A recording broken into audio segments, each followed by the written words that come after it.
Hello, everybody, and welcome to the 109th edition of Thiel versus Grove City and the 39th in the Mercer County Cup era of this rivalry between these two Mercer County opponents. John Robbins will eventually be joined by Jonathan Koss on Senior Day for the Thiel College Tomcats in the last football game of the 2023 season in the second year of the Sam Bauman era. Grove City leads this series 66-37-5 all time, and they are dominating the Cup series ever since it started in 1984. They lead it 26-12. Last time these two teams met, it was a dominating performance by Grove City, winning 66-6. Last time Tomcats took this series was 47-41 in 2016. 5 straight wins for the Wolverines, who are the conference champions and are 1 win away from an outright title for the first time since 1997. A long time coming for Coach Nato and his squad in his 8th season, sitting at 39-29, looking at his 40th victory in the face today as they take on the Thiel College Tomcats. I mentioned that 66-6 win last season. Logan Pfeiffer, 13 for 15, 272, 3 touchdowns. We'll hear his name a lot coming into this one. One of the leaders of this Grove City team, including their rushing attack. Clayton Parrish, who leads the conference in touchdowns this season. He had 2 last season against the Tomcats. And Scott Frazier, their leading receiver, returns once again 6 catches, 125 yards, and 1 touchdown. More on to this Grove City team. They're trying to look for their first ever 10-win season, sitting at 9-0. They've dominated their opponents that they've needed to and have skated out some one-score victories against the other top teams in the conference, including an overtime win against Case Western Reserve, 27-24, and then Carnegie Mellon and WJ each by 7 points, 21-14, 31-24. Last few weeks they've steamrolled their opponents, 56-14 to clinch a share of the conference title, 49-0 against St. Vincent, 31-7, and then 48-21 against Geneva in that stretch. And the big headline today is finally putting a crown on the turnaround by the Grove City Wolverines, led by Andrew Donato, the Grove City grad. He took over the program, and they were on a 20-game losing streak. He went 0-10 in his first season, eventually got to 33 straight losses. Eventually, they pulled one out. They had 4 one-score games. They nearly got it done in his first season, but they won against St. Vincent in a night game that has become a mural in their facility ever since. This is their first ever 9-0 start in school history. They clinched the D3 playoffs for the first time ever. A win today. Their first undefeated season since 1966 and the second ever. First undefeated conference record and outright pack title since 1997. Also a Carnegie Mellon loss clinches that title for them. We will turn to the coaches show as we do before every single Thiel College football game, and then turn up the crowd mic and let the Senior Day festivities take over. Once again, John Robbins, Jonathan Koss, Kaylee Peacock, field engineer, and studio engineer is Dara Edwards. Mackenzie Morrison running things on the TCTV side of things. And we'll be turning over to the coaches show led by Sam Bauman and myself. Hello, everybody, and welcome to the last preview show of the 2023 season as the Thiel Tomcats take on the Grove City Wolverines for the Mercer County Cup this weekend. A lot at stake for both teams. Tomcats' first 4-win season on the line since 2016, and the Grove City Wolverines their first outright title since the mid-90s in the PAC. They've already clinched a spot in the NCAA playoffs, so a lot at stake going on this weekend. A rivalry against the conference champion Grove City Wolverines. What extra motivation does this provide your team playing for the Mercer County Cup against the top team in the conference? Oh, it's fun, and they're a good squad rolling in here on Saturday, so we're excited to be able to go out there and show what we got against what is, as of right now, the best team in the conference. So it's going to be a challenge, but add in there it's a trophy game, it's a cup game, so you have a little bit extra motivation to go out there and compete at a high level. Grove City, despite clinching a spot in the NCAA playoffs, has a ton to play for with playoff seeding and the outright title. What do you expect to see out of them with their effort? Oh, they're going to come out here and do what they've done week in, week out, which is, play to their best ability, play their best guys, and, try to win the football game. So no expectations of them resting anyone or anything like that. So it's on us to go out there, compete, and find a way to, do what we need to do to get the victory this Saturday. Statistically, this team sits just below a couple teams at the top of the conference, but has beaten those top teams. What do you think has brought them success in those tough games?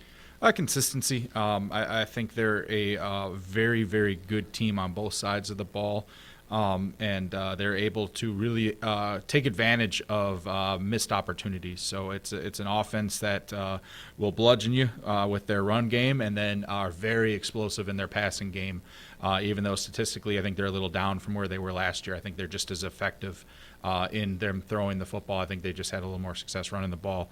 And then defensively, they have some guys up front who just get after you, are relentless, who do a really good job and really make life easy for their back end guys, so they give them chances to get the football back and to get stops. So it's a tough challenge on both sides. And on top of that, they're very sound special teams wise. They don't make a lot of mistakes. They really do the things they need to do to make sure that they are in every football game in those units. So it's going to be a challenge, no doubt about it.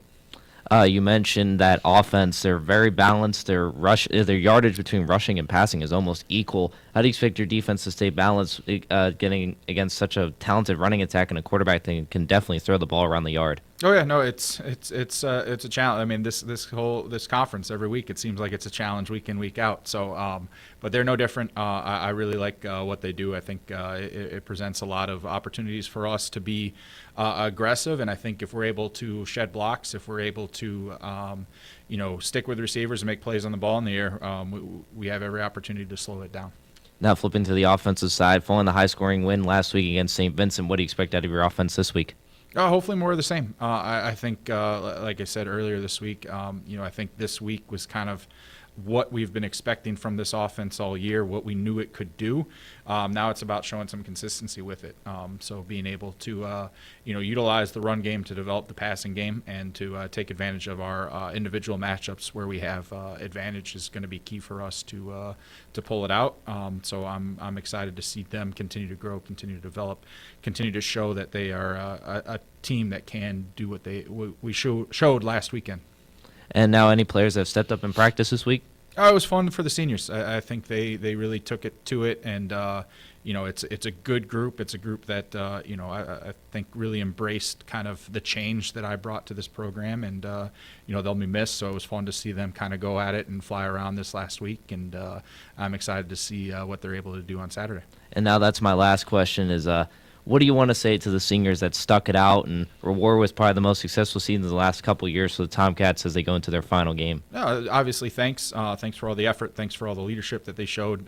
Thanks for allowing me to come into what was already their home and kind of do some different things. And I think it's a testament to them that they really stood up to those challenges, really worked hard, and they hopefully felt like some of that hard work paid off with a little bit better record than we've seen, and knowing that they've left this program in a better spot hopefully makes them feel pretty good about it.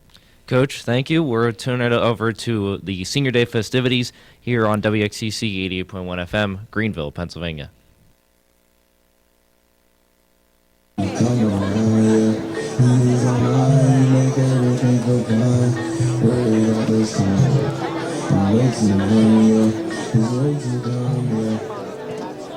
get those goosebumps every time. I need that line with go up to the fire.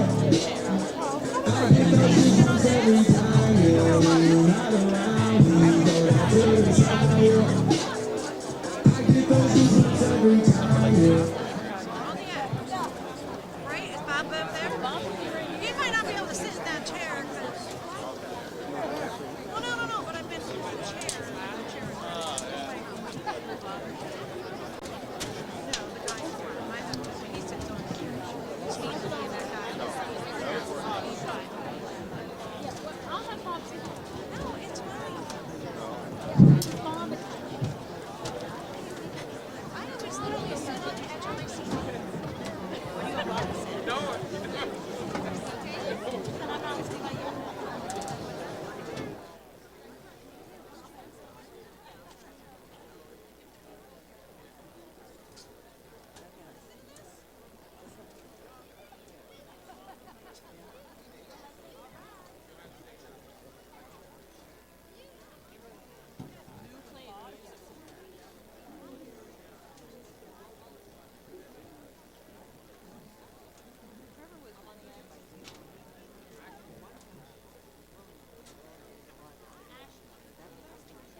Fans, at this time we would like to take a few minutes to honor the senior members of our cheer team, band, and football team. First up are our cheerleaders. Emma Gagliardi.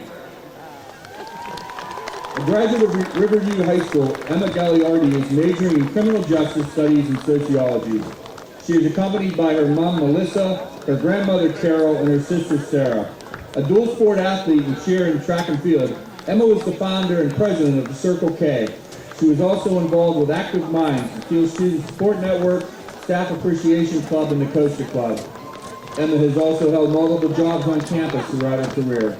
Ken, I made it She back. plans to pursue a master's degree in criminal justice and move to Los Angeles to work for the DEA. Emma Gagliardi. Michaela Weiss. Michaela Weiss is a graduate of West Branch High School. She is majoring in business marketing and advertising. She is escorted by her parents, Mike and Kim. A 3-semester D-list student, she was a member of the 2023 NCAA National Championship team and the 2022 NCAA National Runner-Up team. She plans to pursue an MBA after her graduation. Michaela Weiss. And now our band seniors. Brianne Coatsworth. A graduate of Trinity Area High School, Brianne Coatsworth is majoring in cognitive developmental psychology, criminal justice studies, and philosophy. She is also minoring in sociology.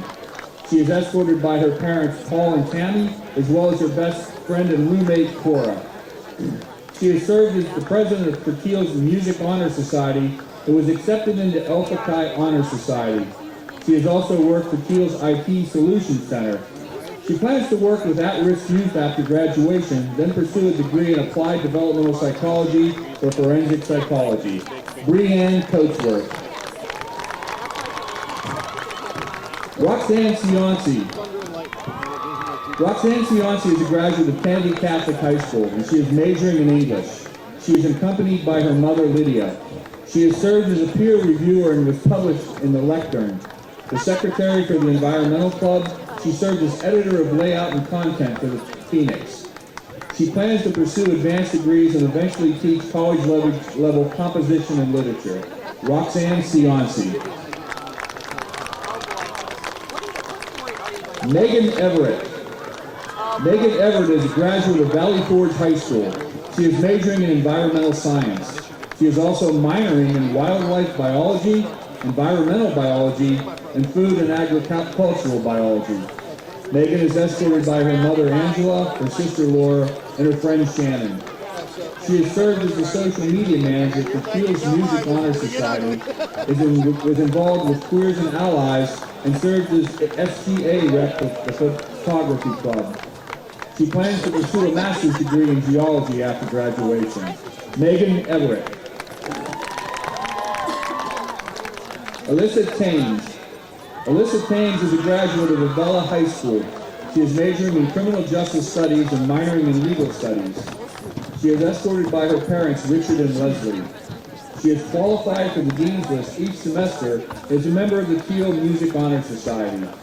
She plans to work for a law firm after graduation and eventually attend law school. Alyssa Thames. George Tice. George Tice is a graduate of Elizabeth High School. He is majoring in social psychology and criminal justice studies. He is also minoring in neuroscience. He is escorted by his parents, Sean and Jill, as well as his brother, John. George is the MOTY of Alpha Xi Delta. He is the vice president of the Theater Honor Society, Alpha Psi Omega. He also served as an SGA representative for Thiel Tabletop Gaming Club. He plans to pursue a doctorate in forensic psychology. George Tice. Sydney Varga. Sydney Varga is a graduate of Fraser High School. She is majoring in biology with minors in biochemistry, psychology, and medical biology. She is surrounded by friends and family. She is a featured twirler for the Thiel Tomcat Marching Pride.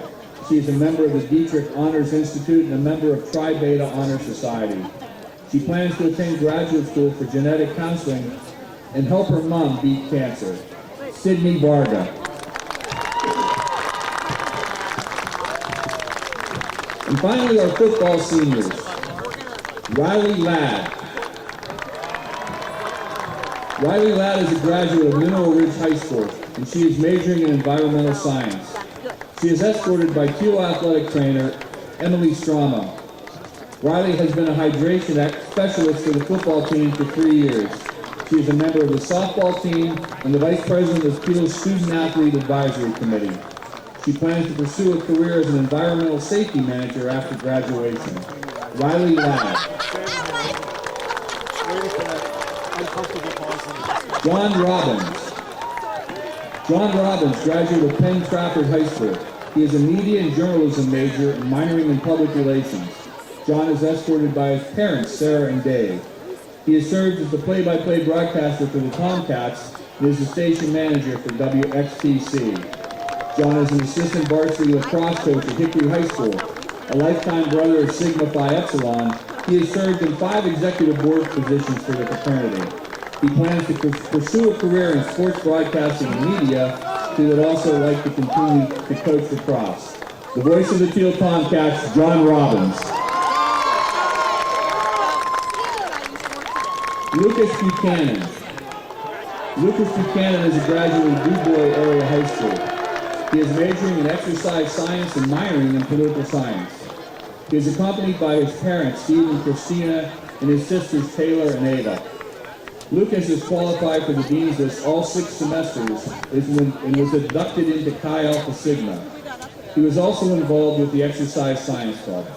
He plans to pursue a master's in exercise science with a concentration in strength and conditioning. Lucas Buchanan. Jared Curcio. Jared Curcio is a graduate of Kiski Area High School. An early childhood and special education major, he maintains a 4.0 GPA and is qualified for the Dean's List each semester.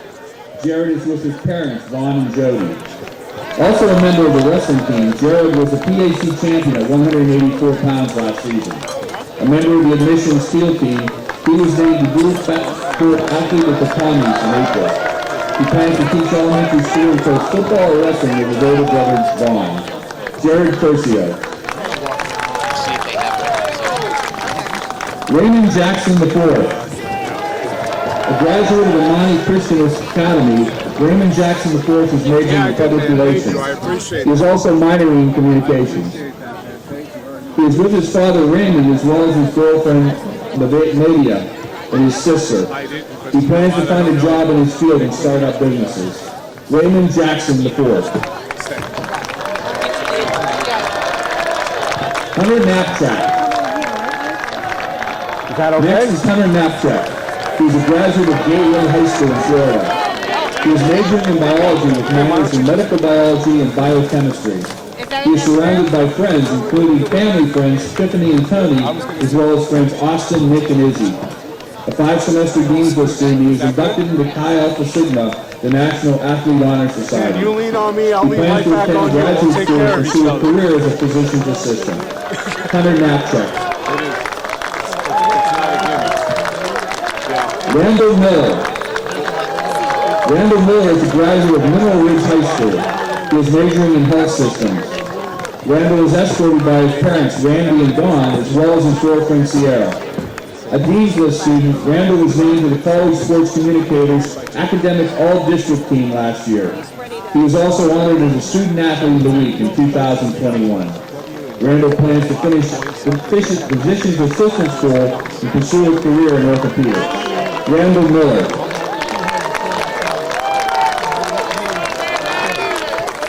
Jackson Fletcher. Jackson Fletcher is a graduate of DuBois Area High School. He is majoring in accounting and business finance.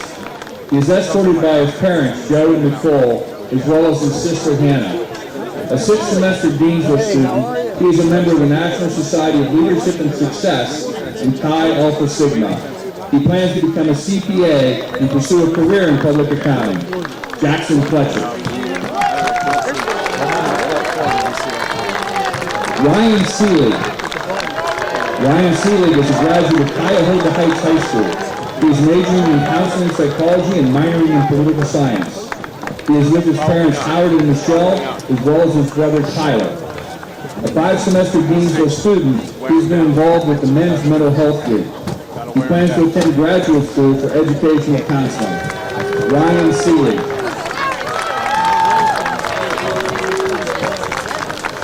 Caleb Schuler.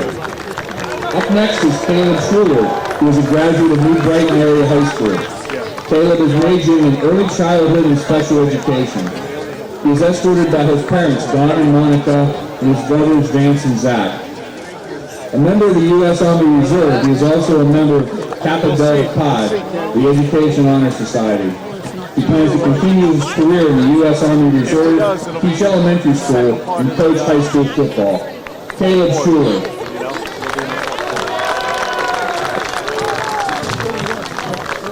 Donnell Thomas. Donnell Thomas is a graduate of Miami Coral City High School in Florida. He is escorted by his mother, Jacqueline. Donnell is currently working on completing his MBA. Donnell Thompson.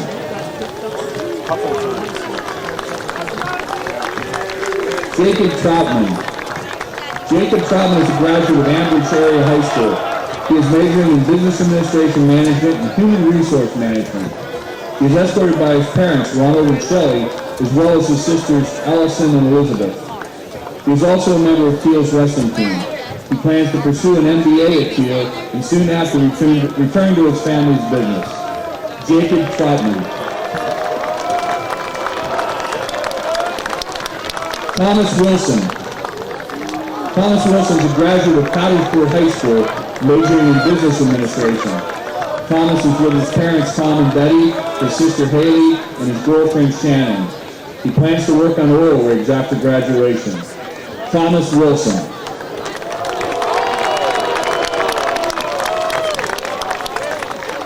We would also like to acknowledge fifth-year players who walked last year and wish them the best of luck in their future endeavors. Those fifth-year players include Donovan Blue, Jaron Daniels, Darnell Jordan, Donnie Pattison, Andrew Plowden, and Jordan Volpe. Please give all of our seniors one final round of applause.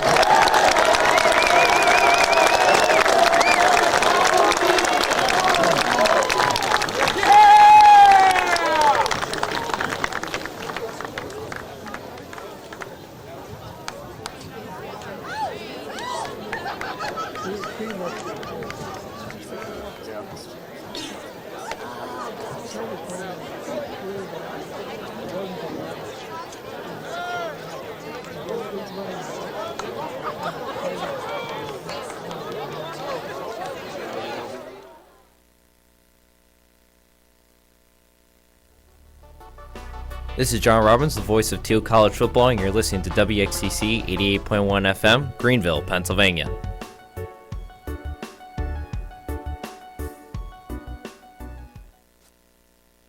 Hey, hon, what you doing with your phone? Taking pictures? No, I'm asking it questions. Like what? Hey, Bobo, do flowers have best friends? I'm sorry. I'm afraid I don't know that. Hey, follow me. I want to show you something.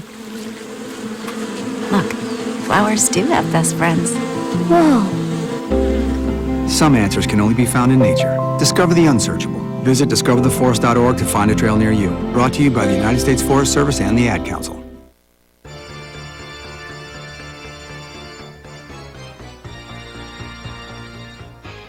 Now celebrating 95 seasons of music for the Greenville area, the Greenville Symphony Orchestra, under the direction of Michael Gelfand, presents Halloween Spooktacular on Saturday, October 28th, 7:30 p.m. at the William A. Passman Center at Thiel College.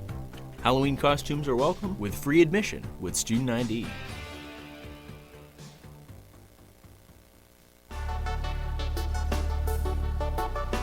This is John Robbins, the voice of Thiel College Football, and you're listening to WXCC 88.1 FM, Greenville, Pennsylvania.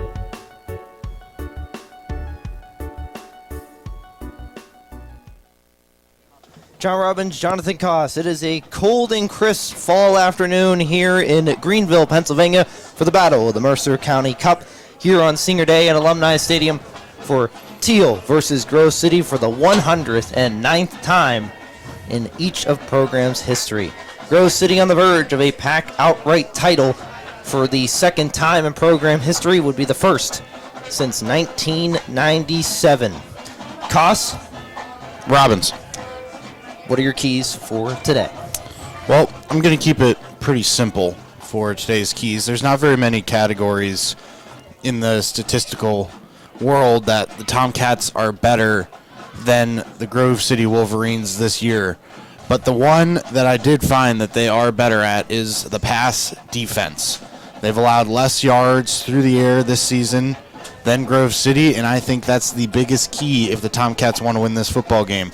They have to stop the pass and let their big men up front cause some havoc in the backfield. We've seen how good this pass rush could be if the pass is shut down on the short dip, the short dunk passes over the middle, stuff like that. The pass rush can get to them if they're going for deep shots down the field, and I think that's going to be one of the keys to win this football game. The other one, Robbins, is the offense. Great offensive production from them last week against St. Vincent.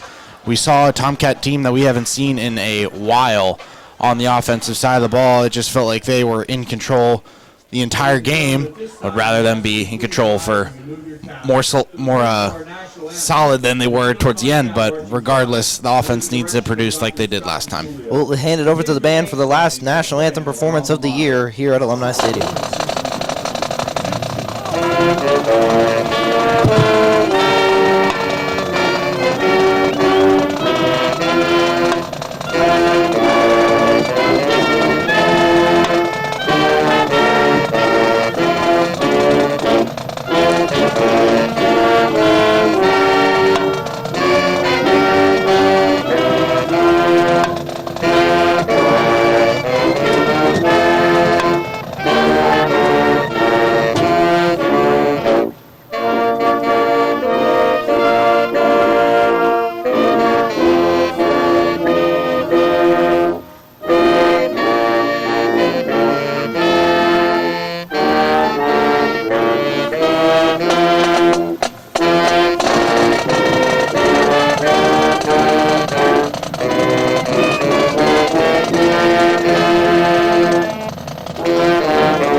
An always great performance by the Thiel Tomcat Marching Pride. Want to give them one last shout out for those seniors out there for the Marching Pride. An amazing performance as they always do. We'll have them once again at halftime for their halftime show. Special halftime show today. Special halftime show. Veterans Day edition.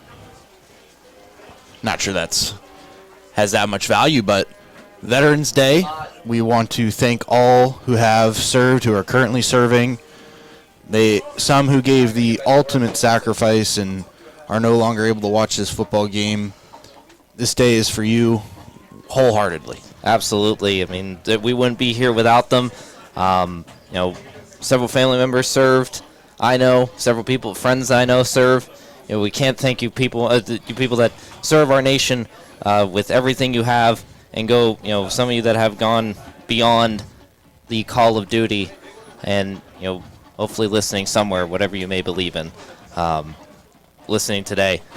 But as Donnie Pattison walks out for the coin toss in the red, white, and blue leggings, very on point for today for the Veterans Day festivities we'll have at halftime, as Koss mentioned. But the Mercer County Cup on the line today.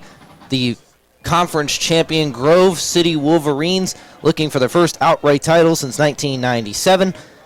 They already clinched the share for the first time since 1998 and looking for the first 10-0 season in school history. To say the least, a lot on the line for them, including potential home field advantage in the first round of the NCAA playoffs. That could come down to a couple other results within the region, including the biggest little game around, Corsica, up at Ithaca, New York. I don't know if you're familiar with that at all, Koss, but I've heard you talk about it about 45 million times. 45 million times, yeah. So the Ohio State-Michigan of D3 football has much bearing on the Grove City sideline today. Not sure if any fans will be watching, is scoreboard watching that one. A couple other games around, but that one is the biggest. Is the two teams above them in the regional rankings are Cortland and Ithaca. As the Tomcats come onto the field, white helmets, blue jerseys, blue pants for the last home game of the year, gold numbers, white trim with Tomcats across the chest on their jerseys. On the far sideline, white helmets, white jerseys, red pants, red numbers, black trim for the Grove City Wolverines. As we get set to get things going between the Tomcats and Wolverines. Koss, any final thoughts before we turn it over to this one? One final thought is these seniors, we want to thank them just as much as they have been thanked already through the Senior Day festivities. But they have given so much to this program to turn it around and make it into what is hopefully turning into a winner here in Greenville, Pennsylvania, and a team that just deserves it more than anybody else in the PAC. They've been through so much, and those seniors have been a cornerstone of this program the entire way. So thank you to them for being a part of this and sticking around, sticking through the hardest thing to stick through, and that's losing football games. It takes some dedication and some loyalty to do that. So my final thought is thank you, seniors, and let's leave it all out there today. Hey, Koss, thank you. Thank you. It's been a wonderful 2 years, and one last ride. Let's hope it's an upset. Let's hope it's just an entertaining football game. That's all we're hoping for. Yeah, let's hope for. Grove City will kick off to get things started. Left to right, white jerseys, white jerseys, white helmets, red numbers, black trim, red pants. As the kickoff man Caleb Keekley will get things started for the Wolverines. Back deep to receive, Chase Lawler and Jordan Collier for the Thiel College Tomcats. A fresh 60 on the clock, and we'll get things going for the Mercer County Cup for the 109th time. Grove City versus Thiel. That one goes over to the far side and goes out of bounds. A free kick out of bounds flag against the Wolverines. So we'll get things started from the 35-yard line for the Tomcats. Yeah, offense on the field. I like this move. I was not paying attention to the opening kickoff, but I do like the idea of the Tomcats starting on offense. It gives them an opportunity to go out there and maybe set the tone for their defense, get on the board first instead of their defense trying to work itself back from being down early. So I like the idea of them giving themselves the opportunity to get on the board first. 1st and 10 from the 35-yard line. Moving right to left for the Tomcats. Joey Fell, shotgun formation. Andy Plowden to his far side. The massive game from him last week. Over 165 total yards of offense from him. Hands it off to Plowden, cuts up the middle of the field, keeps barreling forward, gets a nice gain of 3 on the play, sets up 2nd and 7. It was a big game for Andy Plowden last game, like you mentioned, Robbins, but the key for that was the offensive line. They gave him a great opportunity to have a big game, and he capitalized, and that's the kind of player Andy Plowden is. They need to come with that same ferocity today against the Wolverines and give Andy Plowden every opportunity to set the edge and to get some big gains. One of those fifth-year seniors this Tomcat team is filled with. Unusual for a Tomcat football team, but very nice to see as they continue to grow this program. Shotgun formation for Fell. One receiver either side, takes the snap a little bit low, hands it off to Plowden.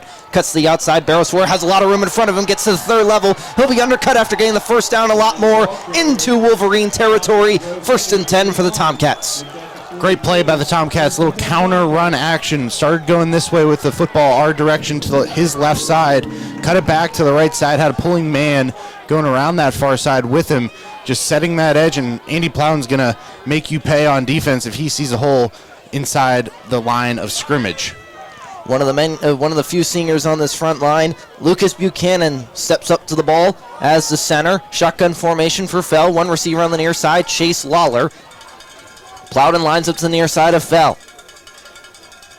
Looks over his line, takes the snap. Play action, looks to the near side, has Lawler, catches it in stride. He'll get to the first down marker, tries to spin out of a tackle, and he'll be dropped after a short gain by Bowden Davidson. Looks like the Wolverines, they're going to be leaning heavily on man coverage today against the Tomcat wide receivers. This could be a good opportunity for them to do some quick passes like we just saw there. Not necessarily deep shots, but quick passes could be open depending on the coverage looks that they're giving him, especially if they stay in man coverage like they have been. 3 wide receivers on the near side. Lawler, the lone receiver on this near side. Man-on-man coverage with Gabe Dunlap, the high school quarterback. About 5 yards from the line. Fell, shotgun formation. Pattison to the far side of the line as the tight end. A little bit of a low snap. That will be picked up by Plowden. Goes to the near side, and flags will fly. Looks like a false start against the Tomcats. He might have been offsides too. Ooh. A double snap against Lucas Buchanan, a rare mistake from him. That sets up first and 15. Yeah, there's a lot of movement at the line of scrimmage on that. The two nose guards, nose tackles, whatever you'd like to call them, they were jumping all over the place, right over Buchanan. It looked like it got to his head just a little bit, enough for him to have a missed snap. And like you mentioned, Robbins, we don't see that a whole lot from him. Wildcat formation. Joey Fell to the far side. Shotgun formation for Andy Plowden. Pattison lines up to the far side of Plowden. Takes the snap, hands it off. He'll quarterback draw it. Nearly gets pulled down the backfield, and he'll get that to the line of scrimmage and be dropped for second and 15. Now that play might have just got back to the line of scrimmage, but I like the look that the Wolverines were giving on that. They covered Joey Fell on that play, and it opened up a wide area on the far side of the field. If the Tomcats are able to seal that edge, Andy Plowden has all sorts of daylight, and I trust him against any man in the secondary on any team in D3 football. Second and 15, 12:02 to go in the first quarter. Shotgun formation. Fell lines up, and a man moves. That looks like Zach Dillingham, the left guard. So they back up even further, so a great drive by the Tomcats being stalled by penalties.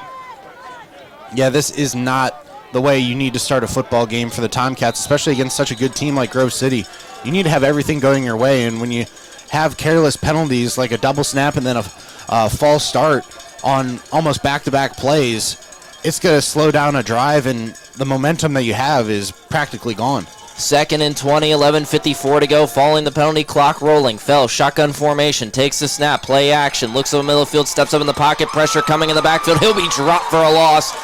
This sack by number 67, Jordan Keskowitz, brings him down in third and extremely long coming up for the Tomcats. Tomcats need to take note of that. The way Grove City was playing that coverage, Donnie Pattison was open on the far side of the field. He ran kind of a corner concept, maybe a slant. I don't remember which side of the field he started on, but he was open on the far side because they're sending pressure from the second level with their linebackers almost every play. Shotgun formation for Fell, split back set, plowed into the near side with Pattison to the far side of Fell. Two receivers on that far side with Chase Lawler, the lone man, to the near side for the Tomcats. Fell settles back in, takes the snap. Hands it off to Plowden, who cuts up field, keeps barreling forward, gets a couple yards on the play. Gets past the 45-yard line and brings out the punt team for the Tomcats to pin back the Wolverines deep. Great opportunity here for them to do that, Robbins. It's very interesting this year. We're not having the same special teams miscues as we've had in the past. So you could trust Adam Devine to put a ball in deep for the Tomcats on special teams, whereas in previous years we were just hoping to get past the line of scrimmage. Wolverines showed for the fake as Devine will get that off to Gabe Dunlap inside the 15-yard line. He'll fair catch it. First and 10 for the Wolverines, moving left to right in this first quarter. Yeah, and like we were talking about in the pregame, Robbins, the key for this football game on the defensive side is shutting down the big plays downfield in the pass game. You don't want to let Pfeiffer throw for 1,000,000 yards today. You want to limit him to short passes, let your linebackers come make the tackle, but nothing downfield, and limit everything past 10 yards down and let the run game try to beat you.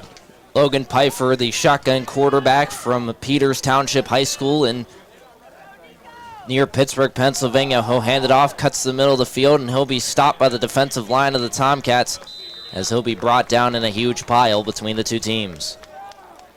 That's exactly what the Tomcats need to do. Just shut down everything that's over the middle of the field and in the pass game. The Grove City Wolverines are going to beat you in one facet of the game, and that's in the pass game. So if you're able to shut that down and hold them to more running, then that's going to go in your favor. Nico Flotti, the running back for this Grove City team, lines up in the backfield with Pfeiffer. They bring out a jumbo set to the near side. Flatty offset behind his quarterback to the far side, hands it off, tries to get to this near side. He'll be undercut by Raymond Jackson, and a couple linebackers fall on top of him to bring him down. Finally sets up third down and short. I love the multicolors out of the Tomcat defense. You got Ray Jack in red, Darnell in neon green, and then on the offensive side of the ball, you got Andy Plowden in bright yellow. They're letting you know that they're on the field, and they're not afraid to show it with their own style. Shotgun formation for Pfeiffer. Third down and short. 3 receivers on the near side. On the far side is one-on-one coverage with Justin Logan and Scott Frazier. That will be a battle all day. Pfeiffer, quarterback draw, runs up the middle of the field, has a little bit of room, gets the first down a little bit more. He'll be dropped down after passing the 30-yard line up to the 32. Sets up 1st and 10 for the Wolverines and their first down conversion of the game. Looked like the Tomcats were keying on a short pass there. Their secondary members, including their linebackers, all kind of dropped back into coverage. It opened up a big hole in the middle, and I don't care how big Luke Faber is, he's not going to take on 3 Grove City Wolverines at the same time. Shotgun formation. Pfeiffer steps in the shotgun with Flatty to his far side. A heavy set. Takes a snap. Hands it off to Flatty as he gets pressure in the backfield, and Jordan Volpe's there for the tackle for loss. Jordan Volpe making his presence known. He got into the backfield before Flatty even had the football. He was there to make the tackle. Great job by him. And that's the tone that this defensive line is going to need to set all game if they're going to want to stay in this football game. 2nd and 12, shotgun formation for Pfeiffer.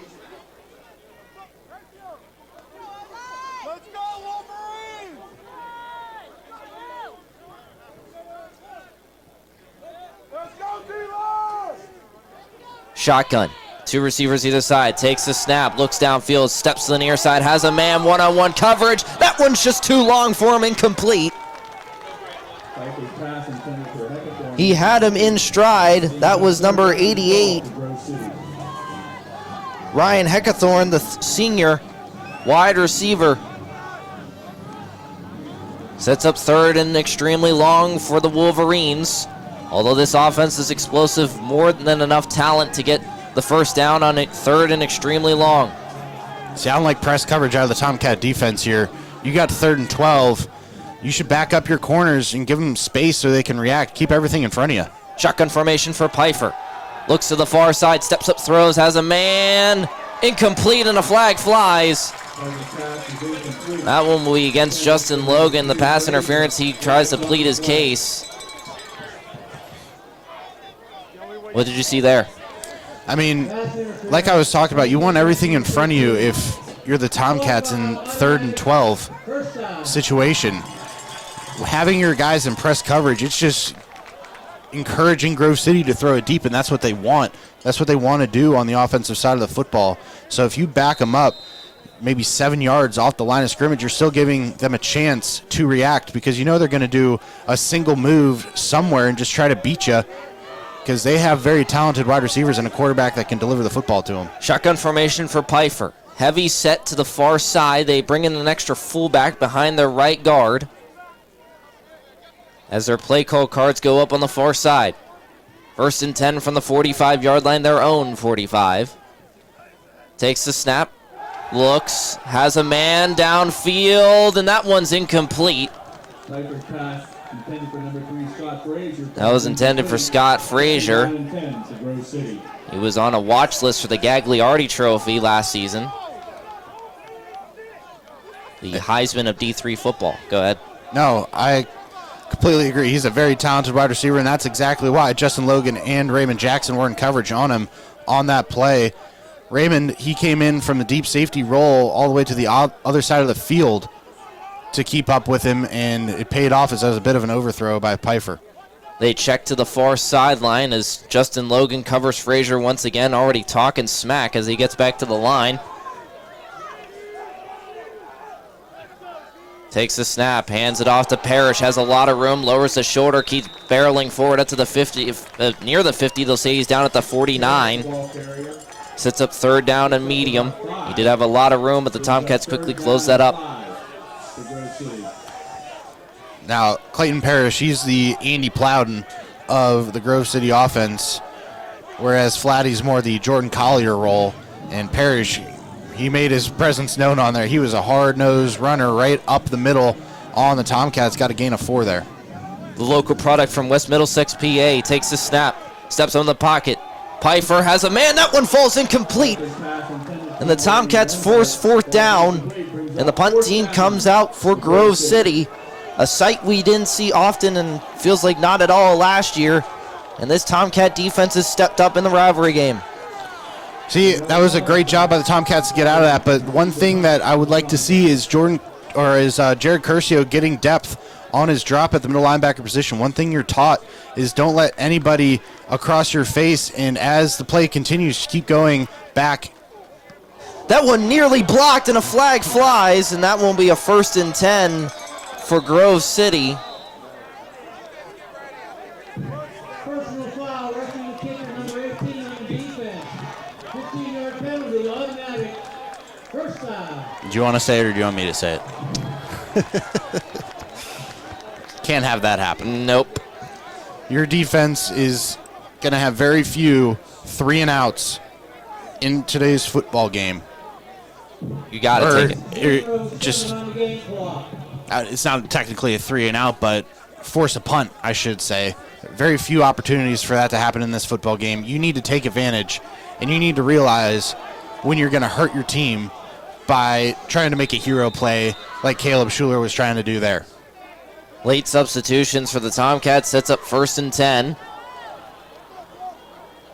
Pfeiffer shotgun formation, 3 receivers on the near side, 1 on the far. They're looking for some deep. Takes a snap, draws back, steps up in the pocket, throws, has a man. That one is just too long for Pfeiffer. Intended for Heckathorn once again. They found a matchup they like and they're trying to exploit it. Pfeiffer unable to get it there. So that's just, it's one of those things. The Tomcats are begging for Grove City to throw it deep, and eventually they're going to start connecting on those. If I'm the Tomcat defense, I want as much room between me and the wide receiver as possible so I can react, because they're not going to do a bunch of shifty double moves.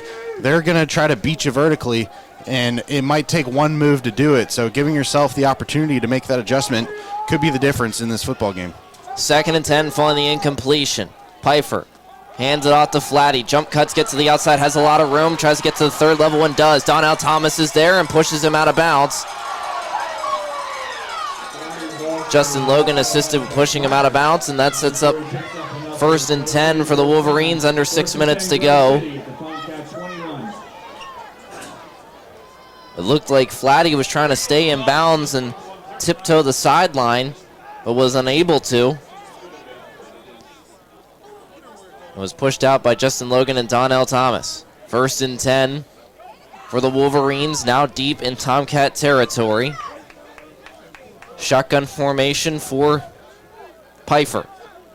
Scott Frazier, one-on-one coverage, top of the formation with Donald Thomas. Takes the snap, hands it out to Flatty, cuts to the outside, has a little bit of room, jump cuts again. What a beautiful move as he barrels forward just outside the 10-yard line.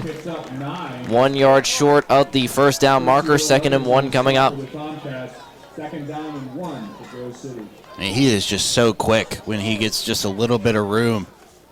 It's like that. Well, reminds me a little bit of Le'Veon Bell, as he kind of is patient in the backfield, and the moment he sees a hole in the offensive line, he's going to try to jump cut through it, and it worked on the previous play, not so much on that one, though. The West Allegheny native, a powerhouse in his time when he was there, won a Whitfield title under legendary head coach Bob Palco. Hands it off to Flatty, who barrels forward, and he looks like he got met by the defensive line of the Tomcats, pushed him back for a half-yard loss, sets up 3rd down. A pivotal 3rd down for the Tomcats, as they're still in field goal range, but lot less than 7 points as they gave up the 15-yard penalty on the roughing the kicker call.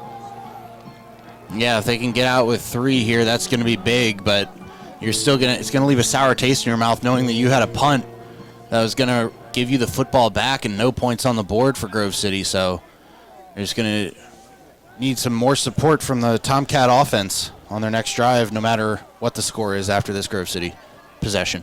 3rd and 3, 4:02 to go. Sends a man in motion quickly underneath the left guard. Hands it off to Flatty. Gets forward, gets the first down. Keats barreling forward over Jordan and gets the first down. Sets up 1st and goal at the 7-yard line.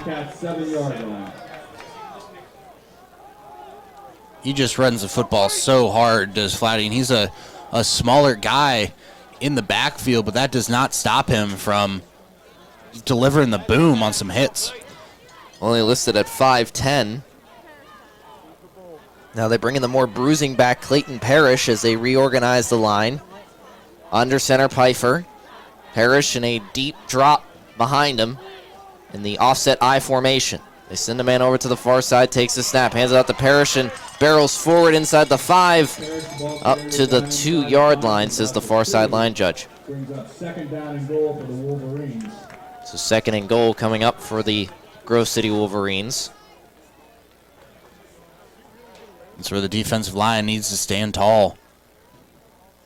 That's where this game's going to be won and lost, is on the goal line and at the line of scrimmage. Clayton Parrish, once again, deep drop I formation. He hands it off to that far side, barrels forward. Leans into the end zone, touchdown Grove City, Clayton Parrish. He leads the conference in touchdowns and continues to add to his total. You can see why there. Just the big bruising back for Grove City, and they'll have the extra point opportunity. Looks like Derrick Henry back there. Yeah, he is a big back for these Wolverines.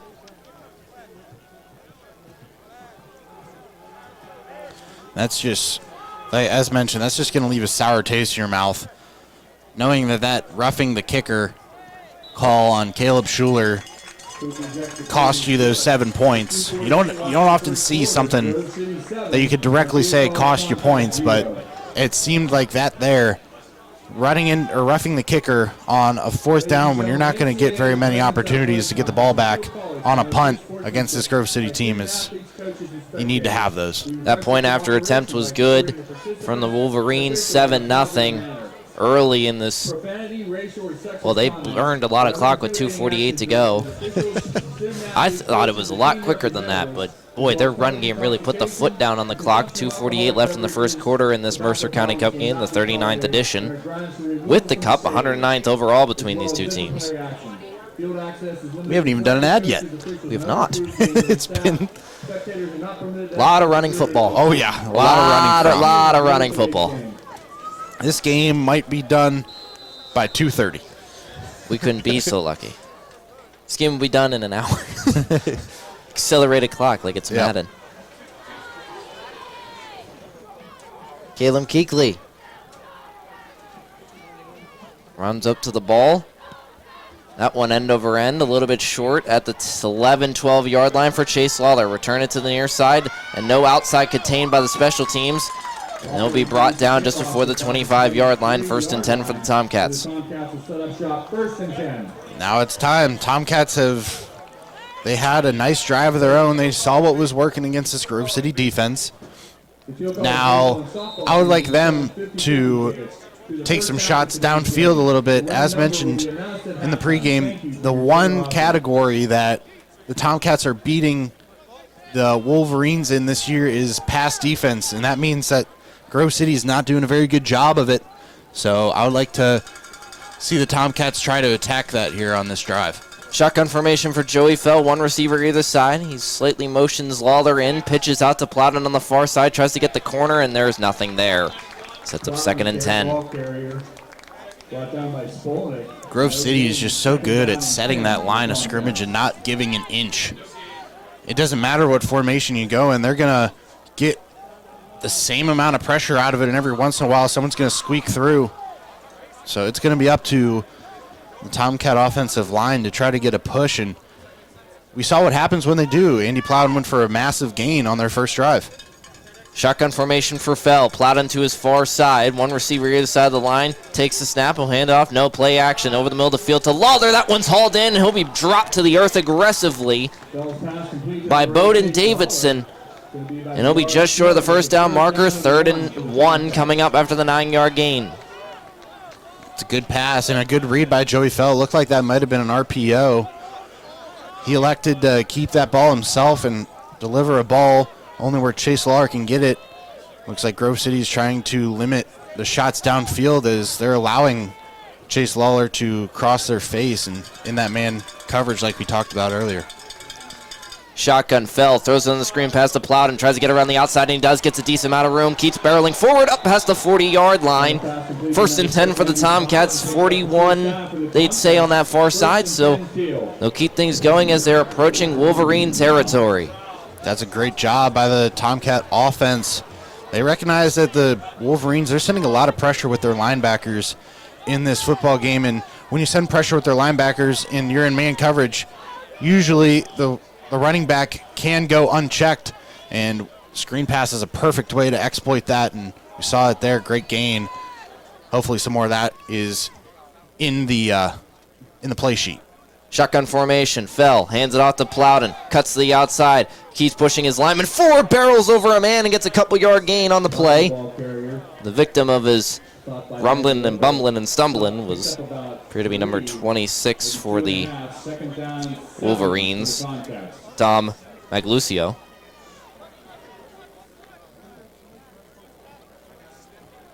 So 2nd and 8, falling to 2-yard gain. They were seeing the signals from the sideline. One receiver on this near side. A lot of power formation from the Tomcats today. 2 tight ends. They line up to the near side. Receiver either side with Plowden to the far side of Fell. Takes the snap. Play action. Throws it to the far side. Has Lawler. He'll haul it in on the comeback route. And he'll get a couple-yard gain on the play, setting up 3rd and short. Looks like that's going to be the last play before the end of the quarter. 7-0 Grove City here in the Mercer County Cup as Thiel trails here on WXCC 88.1 FM, Greenville, Pennsylvania. This is John Robbins, the voice of Thiel College football, and you're listening to WXCC 88.1 FM, Greenville, Pennsylvania.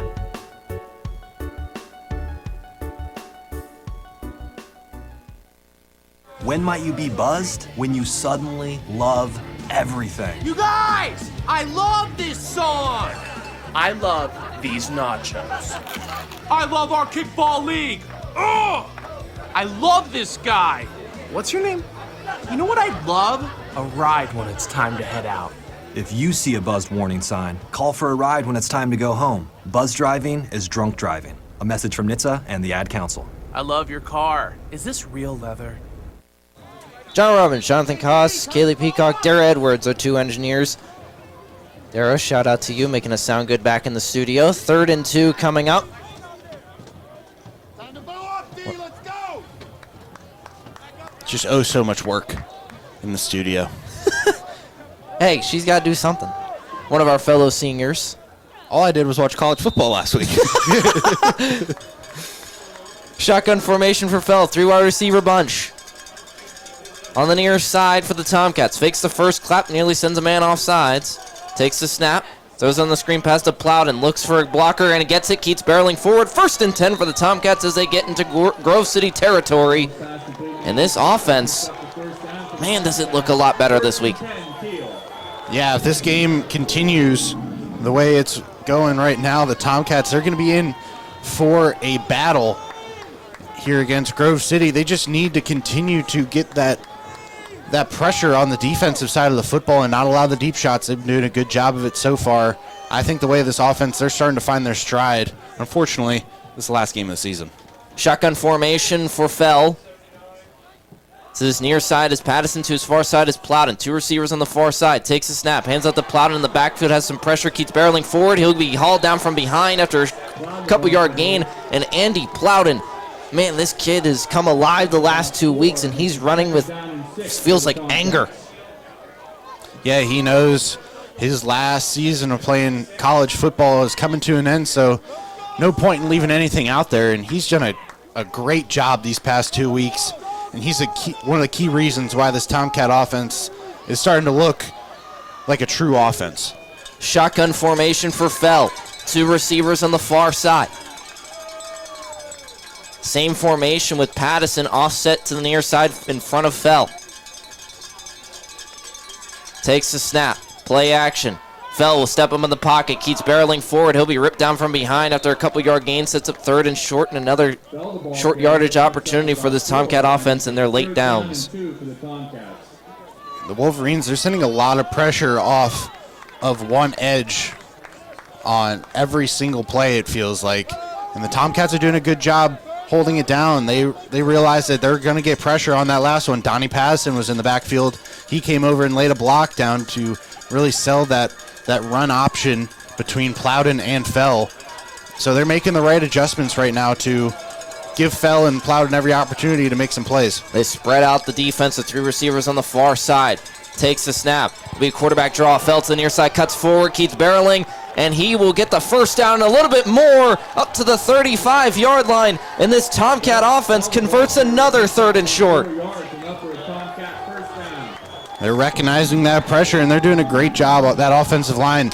You don't often give credit to an offensive line in a broadcast, but this is one of those times that we've seen so much growth out of this unit throughout the season. They were giving up sacks left and right, it felt like, to begin the year.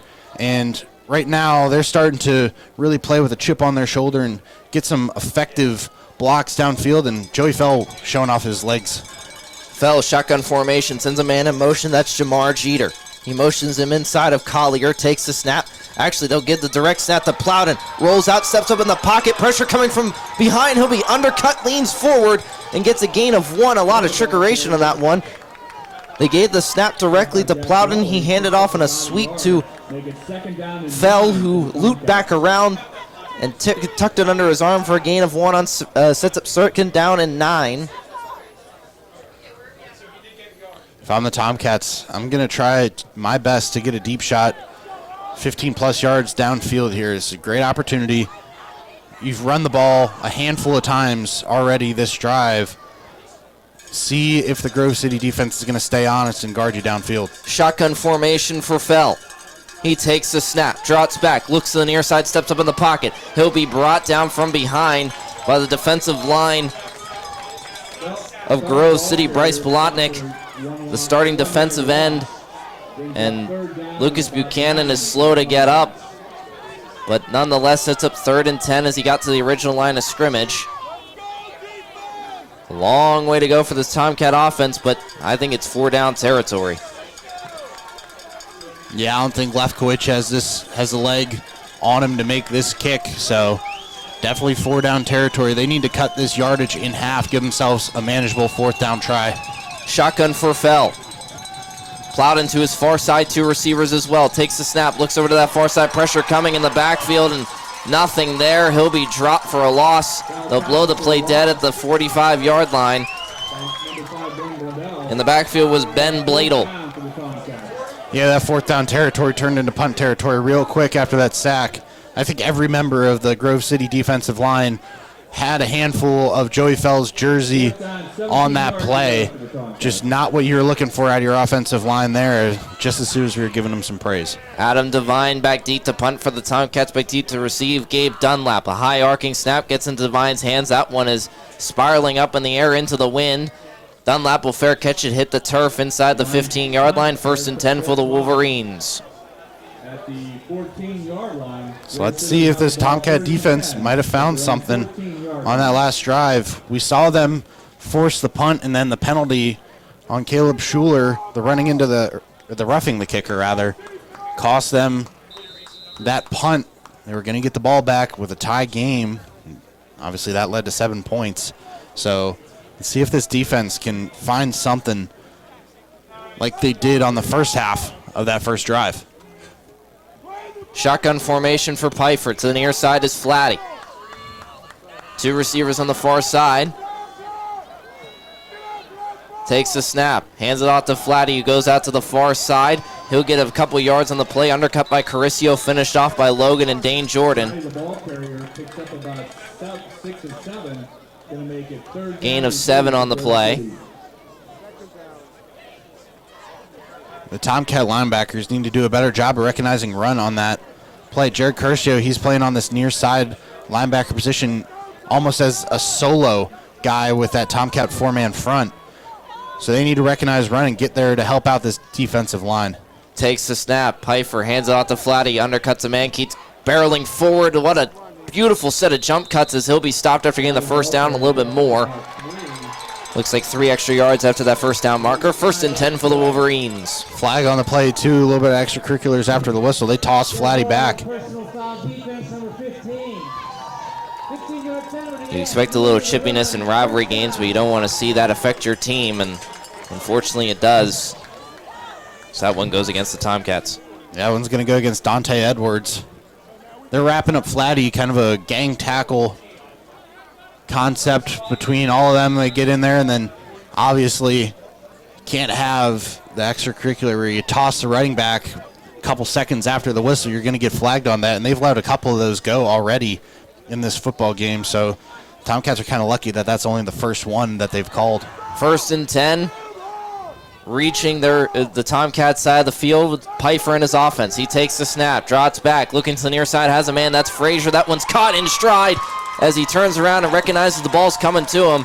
Donnell Thomas was in tight coverage, but Frazier just made the better play. Donnell Thomas needs to get his head around the moment Frazier makes his cut. As mentioned, they're not doing a whole lot of double moves in their routes. So he needs to recognize that, get his head around, because that ball was underthrown and a little bit behind Frazier. If Thomas turns his head, that could be a prime position for an interception if he's able to come down with it. Shotgun formation for Pfeiffer. 2 receivers on the near side with a tight end behind the left tackle. Pfeiffer takes the snap, pressure coming, throws, hit as he throws, has a man, that's Frazier. That one's caught in stride inside the 5, no, just outside at the 6. 1st and goal for the Wolverines, and a big play that has finally gotten past that secondary that they've been waiting for. There's that press coverage again. That's all I got to say there. Scott Frazier is one of the best D3 wide receivers you're going to see, and you cannot be playing press coverage on him, especially with a QB that's been hungry to throw the deep ball. It's understandable to do some press coverage on the goal line, but when you have 60 yards of field in front of you, or behind you rather, give your cornerbacks a chance, because the athleticism of Frazier is going to come down with most balls. Shotgun formation for Pfeiffer. Hands it out to Flatty. Cuts to the inside, and he'll be ripped down. And finally he gets put on his feet. Luke Faber was in there to start that tackle. Finished off by a couple other Tomcats, but Faber initiated it. 2nd and goal coming up. Ball at the 4-yard line. 7:35 clock rolling in the 2nd quarter. They motion their line around, flipping the guards and tackles. Settles back in. Pfeiffer hands it off to Flatty. Looks for a little bit of room, lowers the shoulder, and he'll be stopped by the defensive line of Tomcats, including Luke Faber and Dane Jordan, who came flying in from the secondary to finish that one off. Luke Faber coming off the field here. So is Volpe. So Faber back on. Okay, good. Yeah, they need one of those guys on their defensive line at all times to help out Morningstar. Shotgun formation for Pfeiffer. To his far side, Clayton Parrish.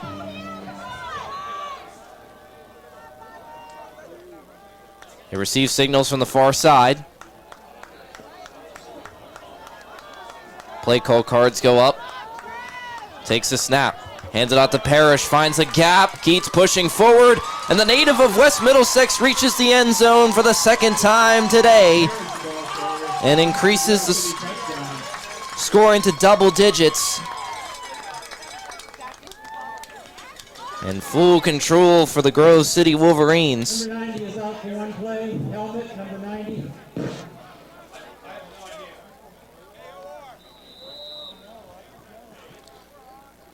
Just looks like Darnell Jordan was slow to get up on that play too. You hate to see a guy like that go down who's given more than anything to this program than I could ever imagine, than any of us could ever imagine.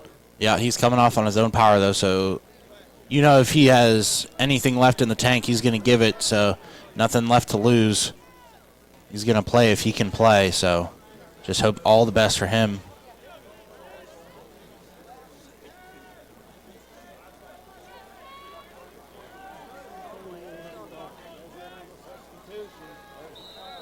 The late substitution, Jared Carissio gets off that one end over end and through and good. 14-0, Grove City in command in this one. We'll step aside real quickly. This is John Robbins, the voice of Thiel College football, and you're listening to WXCC 88.1 FM, Greenville, Pennsylvania.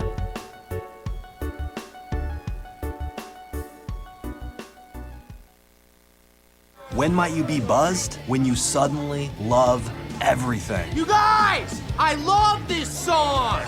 I love these nachos. I love our kickball league. Ugh!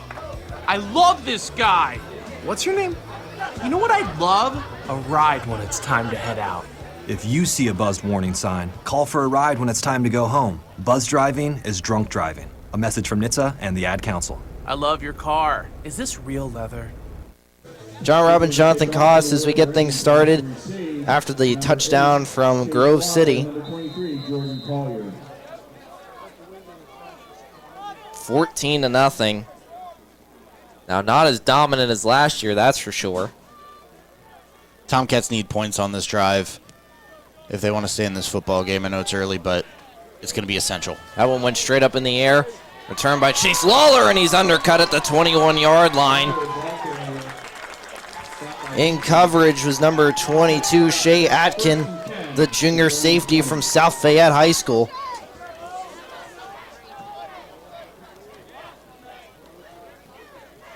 I like to see the Tomcats do something different on their kick return. We haven't seen the electric returns that were present every once in a while last season. Maybe mix something up, do some motion to try to, like a handoff or something like that. Just fake out the Grove City defense, make them think a little bit on the kick return. They did it last week against St. Vincent, the throwback to open the game. Exactly. Just stuff. Shotgun formation for Fell. Takes the snap, hands it out to Plowden, finds a little bit of a gap, keeps barreling forward and sits on a man and falls down at the 25-yard line for a gain of 3.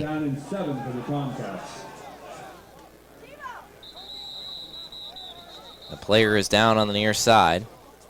Looks like that is Zach Dillingham. He's holding his right shoulder. We'll step aside here on WXCC. This is John Robbins, the voice of Thiel College football, and you're listening to WXCC 88.1 FM, Greenville, Pennsylvania.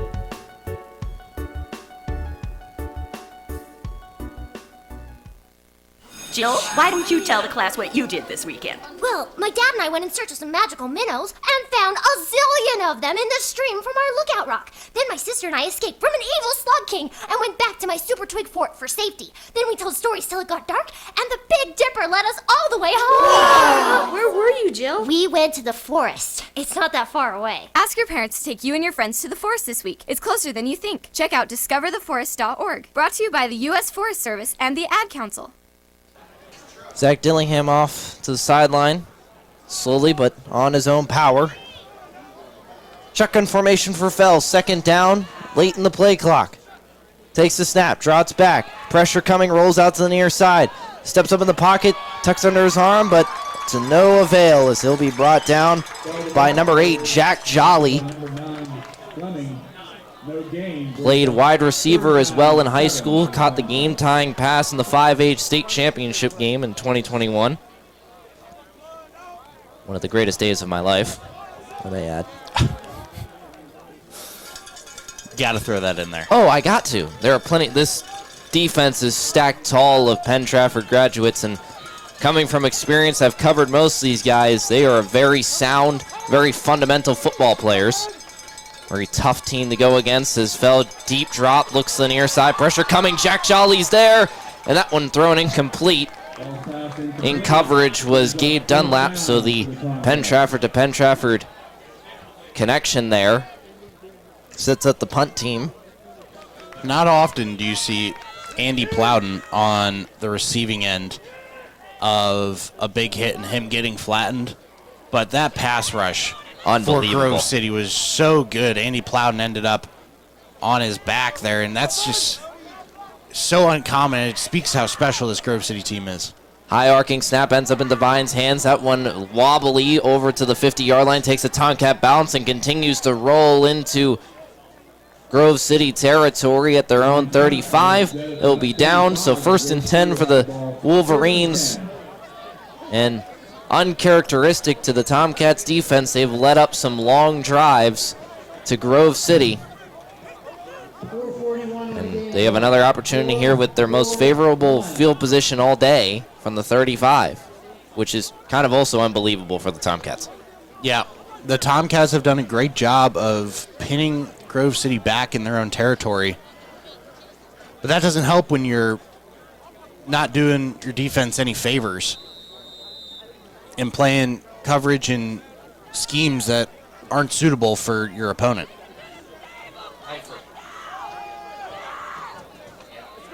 Hands it off at the middle of the field as I can't figure out what the mute button is. Figured out enough for the call on the tackle, though. Clayton Parrish, yeah. Better late than never. Yeah, well, you know. I'll find it eventually. There's 2 buttons here. I couldn't hit the one. It happens. It happens to the best of us. 2nd and 4, 4:14, clock rolling. 3 receivers on the near side, 1 on the far for this Wolverine offense. Looking to spread out this defense a little bit. Pfeiffer hands it off at the middle of the field, gets it to the speedy back, who gets the first down, and maybe a couple extra inches on that one, to number 35, Joey Gouda, the junior running back from Allentown, Pennsylvania. Chrissy on the tackle, and Dane Jordan is down once again.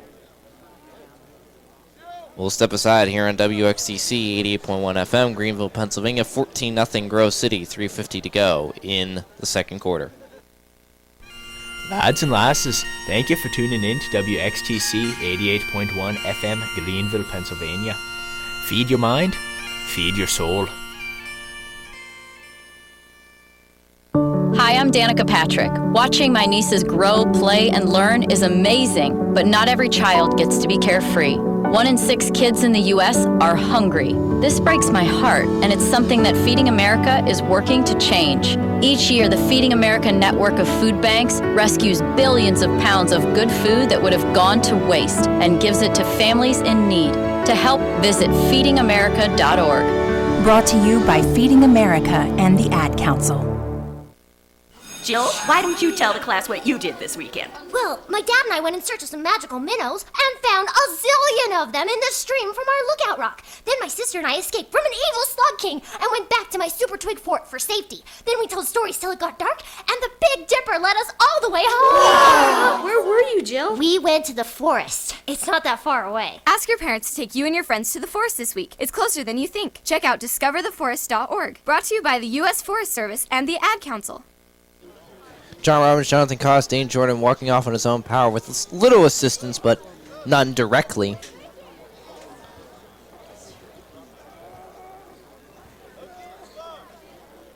First and 10, still on their own side of the field, but approaching Tomcat territory are the Wolverines at the 46-yard line.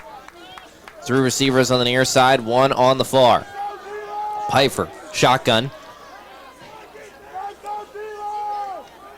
Takes the snap. Play action. Looks downfield, steps up, throws, has a man. That one just too long for his intended receiver. Daniel Sullivan, the freshman, also the backup kicker and punter for the Wolverines. Another man down. Looks like number 71 for Grove City. Dalton Ford, the left tackle, will step aside once again here on WXCC. Hey, hon, what you doing with your phone? Taking pictures? No, I'm asking it questions. Like what? Hey, Bobo, do flowers have best friends? I'm sorry. I'm afraid I don't know that. Hey, follow me. I want to show you something. Look, flowers do have best friends. Whoa. Some answers can only be found in nature. Discover the unsearchable. Visit discovertheforest.org to find a trail near you. Brought to you by the United States Forest Service and the Ad Council. This is John Robbins, the voice of Thiel College football, and you're listening to WXCC 88.1 FM, Greenville, Pennsylvania.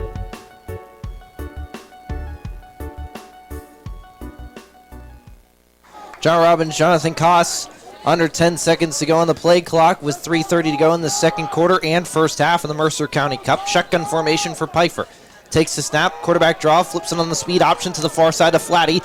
Pressured back there, makes a man miss, and he's going forward. What a move by Nico Flatty to avoid the potential tacklers. He's just so quick. He can make a man miss on a dime. And this Tomcat defense, they're just so antsy to get to the backfield that when they get back there, Flatty just kind of humbles them and sends them to the ground with just one simple cut. So the Tomcats need to be a little bit more, I guess, fundamental when they're going to tackle Flatty, because if you're just going to lay the big hit, he's going to make you miss almost every time. Third down and long. Takes the snap, trots back, throws over the middle of the field, has a man, and Heckathorn hits the turf. Pass complete to number 88, Ryan Heckathorn, picks up enough for the first down. Here come the Grove City Wolverines. Yeah, they find ways to get out of tough situations. With 2:35 to go, clock rolling. Tomcats trying to keep this thing within 2 scores going into halftime. Wolverines moving right to left. They have a heavy set with 2 fullbacks in the backfield, 1 receiver either side. Also got Parrish, I believe, back there too. And they will hand it off to Parrish, who breaks out to the outside. He has a lot of speed and a lot of power, as he'll get a gain of about 2. Stop by number 18, Caleb Schuler, picks up 2, second down and 8 for the Wolverines. Tomcats need to make a play on the defensive side of the ball. A turnover would be big for them, as they can have the opportunity to score before half. Otherwise, Grove City's going to score at the last second here and try to make it 3 scores. Pfeiffer looks to the near side, has a man. That's Frazier. What a catch on the near side. He had Donnell Thomas draped all over him.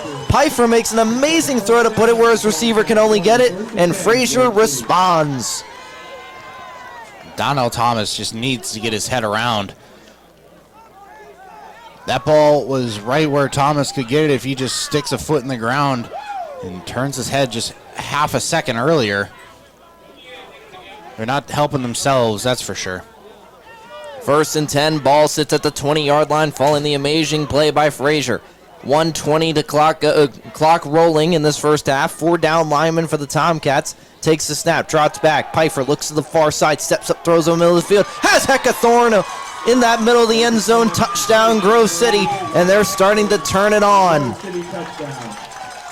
Yeah, this is where the Tomcats needed to get a stop, and when you see Grove City get in the end zone, make it a 3-touchdown difference going into half, there's going to need to be some adjustments, and the Tomcats need to start getting their offense in order, and the defense needs to start showing up, and I think it all starts with taking away that deep shot like we talked about in the pregame. The snap, the hold, the kick is up. It is good. 21-0. Grove City in pure command of this one, looking for another Mercer County Cup.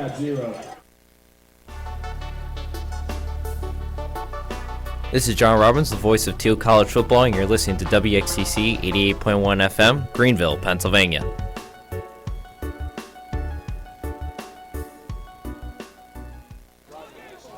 John Robbins, Jonathan Koss. 1:13 left in this first half. And in control are the Wolverines, looking for their 6th straight Mercer County Cup.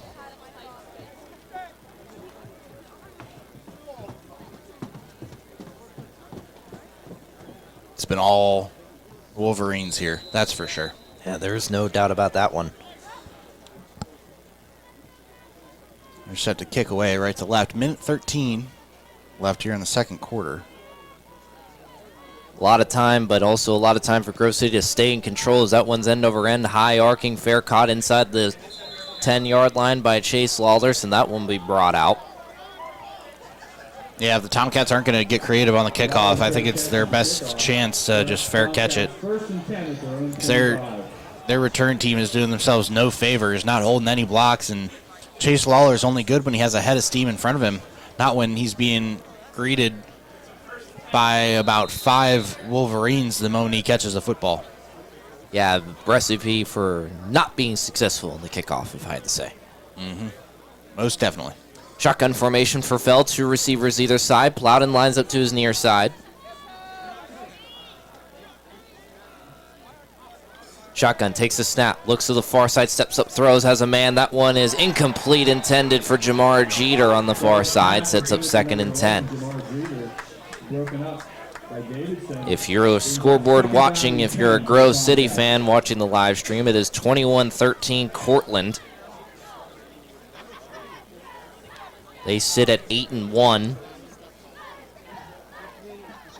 So do the Ithaca Bombers. Ithaca losing to Johns Hopkins earlier in the year. Cortland losing in a dagger to Susquehanna. A comeback loss. Shotgun formation for Fell. Takes the snap. Drops back. Looks to the far side. Has a man. That's Jordan Collier. And that one's into the turf. Incomplete. But that more or less, that game has a lot of implications if Grove City hosts next week. Here's the issue with the Tomcats, going back to this game, Robbins. Yes. The issue for the Tomcats right now is they just threw 2 passes that were incomplete, and Grove City has 3 timeouts left. Therefore, there's 1 minute and 4 seconds left here in the half after 2 incomplete passes, and you're deep in your own territory as you have not moved the football an inch on this drive, giving Grove City a perfect opportunity to go up 28-0 before the half. Throws to the near side. That one looks like it was tipped in the air, caught by Chase Lawler. He'll be pushed forward and knocked out of bounds. Once again, the Penn Trafford connection with Gabe Dunlap initiating the tackle and Jack Jolly finishing it off by pushing Lawler out of bounds. And with that, a punt. So 58 seconds now for Grove City to go. And that's about 58 seconds too long for this Grove City offense. Most definitely, and I wonder if the Tomcats are going to come out and press coverage yet again. Because from what I've seen, they're just hoping to get the ball thrown deep on them. Devine, high arcing snap once again. That one nearly over his head and nearly blocked. He's looking for a call. I think they might have got a piece of it. If he got a piece of it, that is completely legal. Devine is pleading his case. Divine's punt will get it to 25. He was ran into by Ben Bladel. Well, if that was tipped, then it's legal. Yeah. Couldn't the Tomcats return it? Since someone on the kick? Theoretically. That whole play is just confusing because he was most definitely run into. Whatever. We're moving on. No flag was thrown. Takes a snap, drops back, looks to the far side, leans his shoulder, unloads to the far side, has a man. That one's hauled in. Daniel Sullivan came back to the ball and hauled it in. 1st and 10. Flag over on the near sideline by the Tomcats. And a flag is on the ground on the near side. Sideline warning against the Tomcats.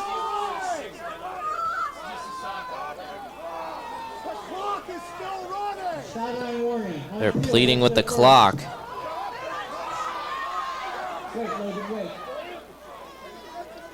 Looks like there's a clock issue.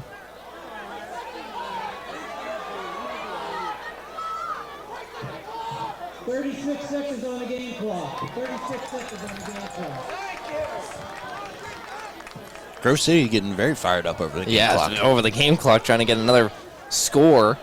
Go up 28-0. Shotgun formation. Takes the snap, drops back. Pfeiffer looks to the near side, has a man. That one is intercepted by Donnell Thomas. Inside the 10-yard line, who else? The D2 transfer from Charleston hauls it in and gets a big stop for the Tomcat defense.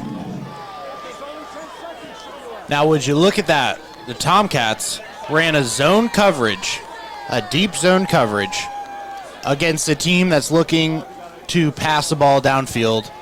And what happened? Interception. Man, I should be a defensive coordinator for the Thiel College Tomcats. Good night. Yeah? I mean, this is football 101. Zone coverage when a team wants to pass. Deep zone. Tampa 2. Tampa 2. Okay.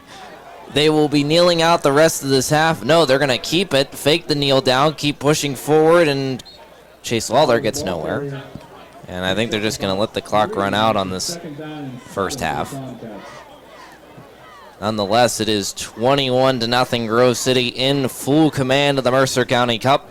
And it looks like it will be retained down to the southeastern corner of it, at least for another year, but still 30 minutes to play in this one on Senior Day. 21-0. We'll come back with a halftime performance by the Thiel College Marching Pride here on WXCC 88.1 FM, Greenville, Pennsylvania.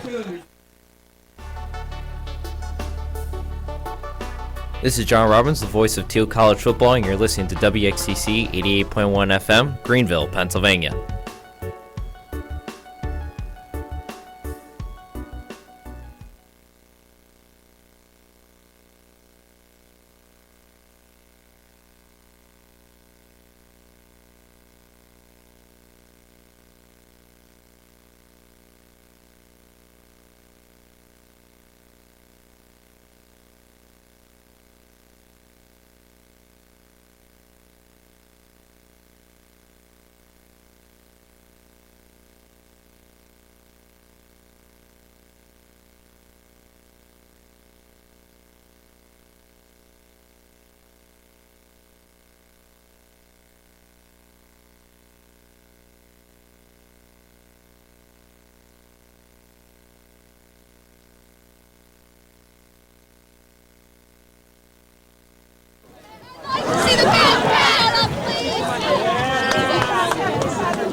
Was released as a single in August 1968.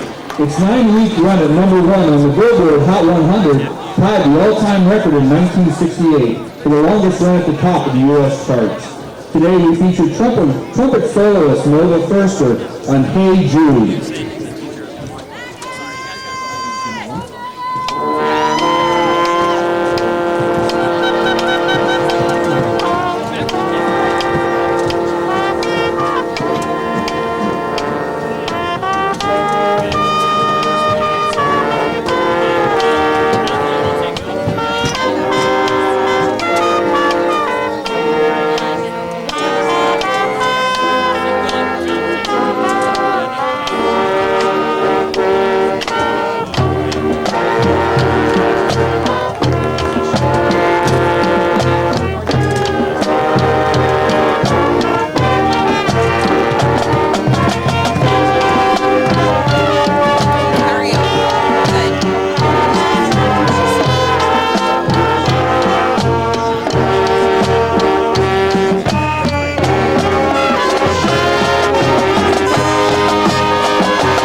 Eleanor Rigby was released in 1966 and continued the transformation of the Beatles. Ray Charles recorded a version that was released as a single in 1968 and peaked at number 35 on the Billboard Hot 100. Today we feature Elisa Thames on the saxophone as we play Eleanor Rigby.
Today, the Thiel Tomcat Marching Pride would like to pay tribute to all veterans as we recognize several veterans in attendance and those near and far to say thank you for your service. The Thiel Tomcat Marching Pride will now play a salute to veterans.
Ladies and gentlemen, thank you for your kind attention this afternoon and for all season. Once again, we would like to thank our senior band members for their commitment to the Tomcat Marching Pride.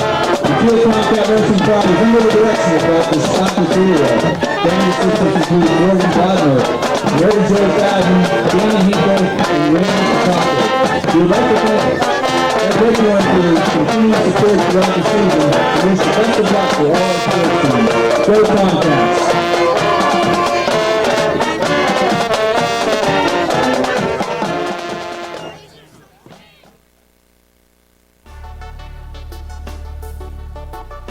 This is John Robbins, the voice of Thiel College Football, and you're listening to WXCC 88.1 FM, Greenville, Pennsylvania.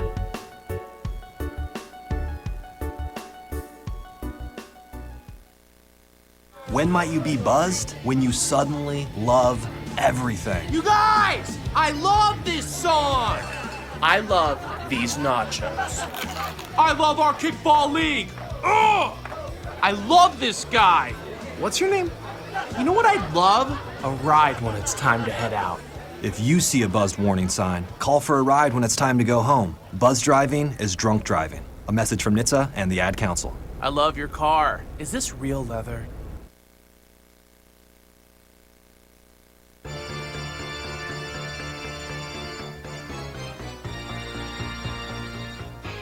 Now celebrating 95 seasons of music for the Greenville area, the Greenville Symphony Orchestra, under the direction of Michael Gelfand, presents Halloween Spooktacular on Saturday, October 28th, 7:30 p.m. at the William A. Passivant Center at Thiel College.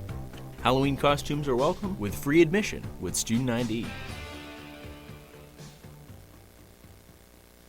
Jill, why don't you tell the class what you did this weekend? Well, my dad and I went in search of some magical minnows and found a zillion of them in the stream from our lookout rock. Then my sister and I escaped from an evil slug king and went back to my super twig fort for safety. Then we told stories till it got dark, and the Big Dipper led us all the way home. Where were you, Jill? We went to the forest. It's not that far away. Ask your parents to take you and your friends to the forest this week. It's closer than you think. Check out discovertheforest.org. Brought to you by the U.S. Forest Service and the Ad Council.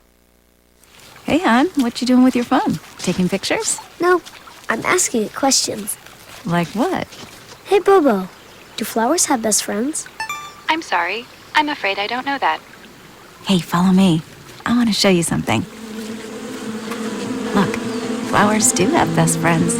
Whoa. Some answers can only be found in nature. Discover the unsearchable. Visit discovertheforest.org to find a trail near you. Brought to you by the United States Forest Service and the Ad Council. Lads and lasses, thank you for tuning in to WXTC 88.1 FM, Greenville, Pennsylvania. Feed your mind, feed your soul. And welcome back to the broadcast booth here at Alumni Stadium. John Robbins, Jonathan Koss, Tomcats taking on the Grove City Wolverines. They trail 21-0 at halftime. Koss, your first half thoughts before we get into mine. Do you really want to know my first half thoughts? Are they FCC compliant? I can make them. Okay, then yes. The Tomcats need to do something different on defense, whatever it might be. They need to start changing their coverage just a little bit. It's a slight change from if you're going to run man, just a little bit deeper of a drop on man. If you're going to run zone, commit to it. They just need to find something that is going to go their way on the defensive side of the ball because their front four are working their tail off to get to the quarterback against this very, very formidable Grove City offensive line. So you need to do whatever you can to help them out. And when you have good coverage downfield, that means things are going to open up for your D-line. On the other side of the ball, they need to do more with their running backs.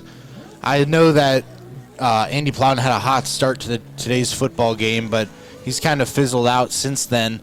I'd like to see more implementation with Jordan Collier. I know it's Plowden's last game, but you can't let that get in the way of you trying to win this football game at the end of the day. So more implementation of Jordan Collier, especially in the pass game.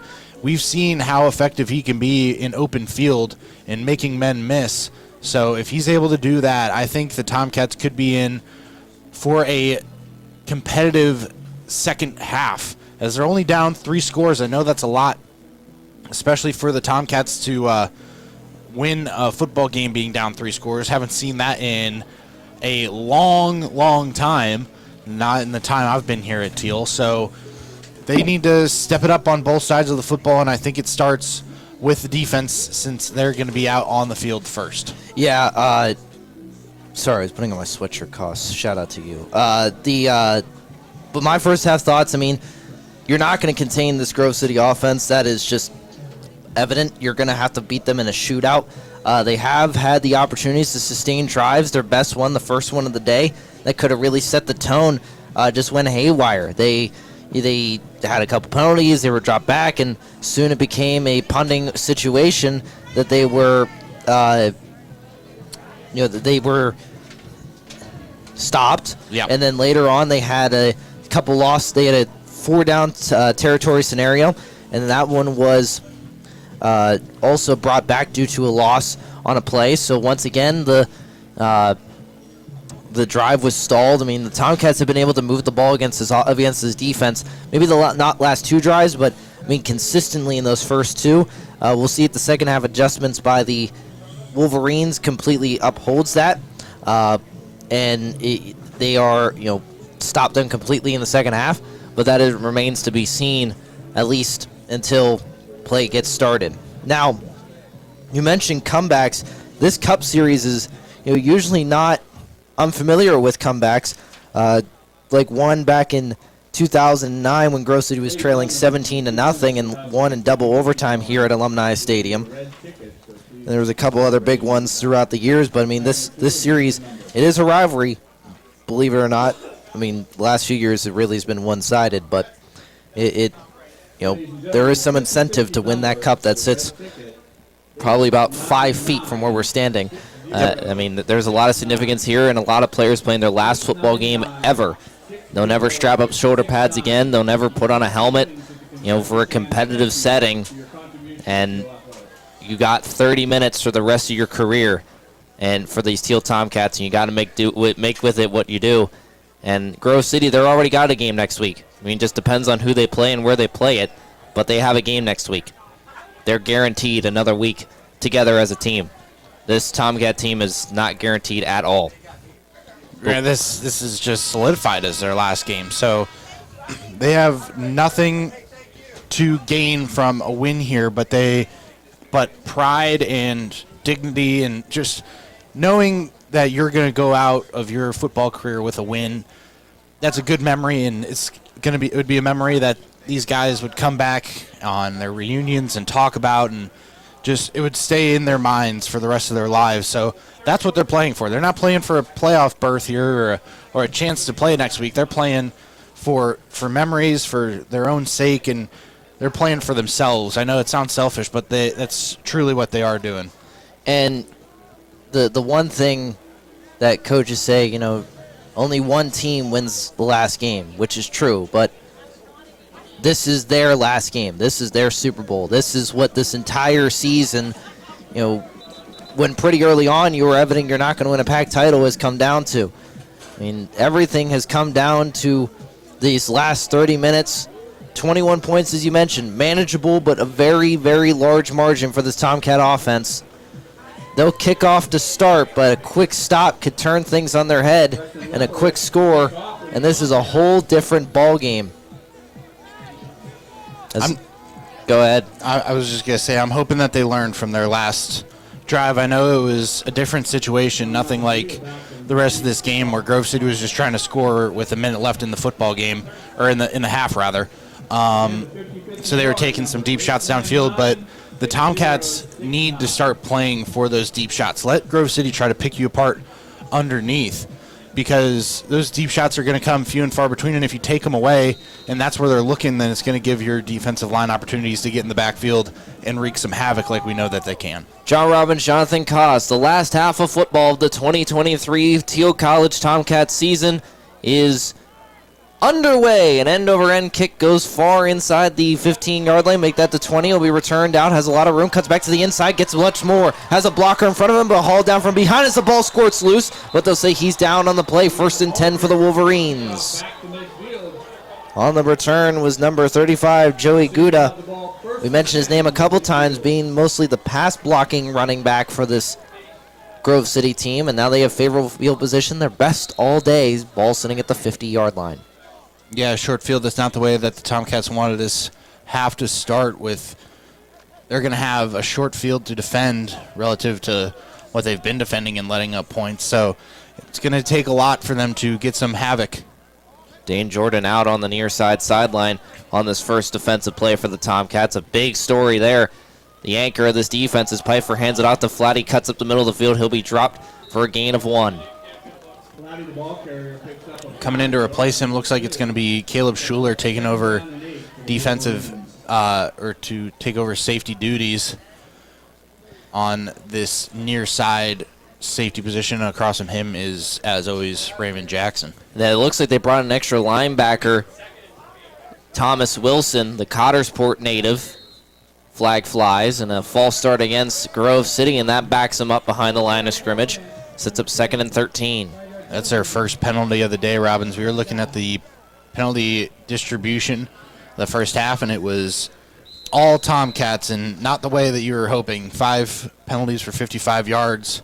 It's Grove City's first penalty for 5 yards back, so maybe some penalties could help the Tomcats here in the second half. Shotgun formation for Pfeiffer. Sends a man in motion to the far side. 2 receivers on that same far side. Takes the snap. Drops back. Looking. Pressure coming. Throws it short on the screen pass to Flatty. Has a lot of room on the near side. He'll be met by Thomas Wilson. He'll slip and fall. At the first down marker, I believe they'll give it to him, and they will. 1st and 10 for the Wolverines. The 13-yard gain following the false start. Jalen Rose needs to do a better job recognizing that screen coming. He got way upfield way too easily, and that's not a discredit towards his ability, but the Tomcats just haven't been able to get good pressure. When you feel yourself being let go upfield, you got to realize that a screen's coming, and he just went too far upfield, breaking that outside contain and allowing for an easy dump off to this near side. Ball sits at the Thiel 40-yard line for Grove City, moving right to left to start this third quarter. 13-34, they lead by 21. Shotgun takes the snap. Pfeiffer hands out to Parrish, who cuts to the inside. He'll be wrapped up by Luke Faber and several other Tomcats, including Thomas Wilson and Caleb Schuler.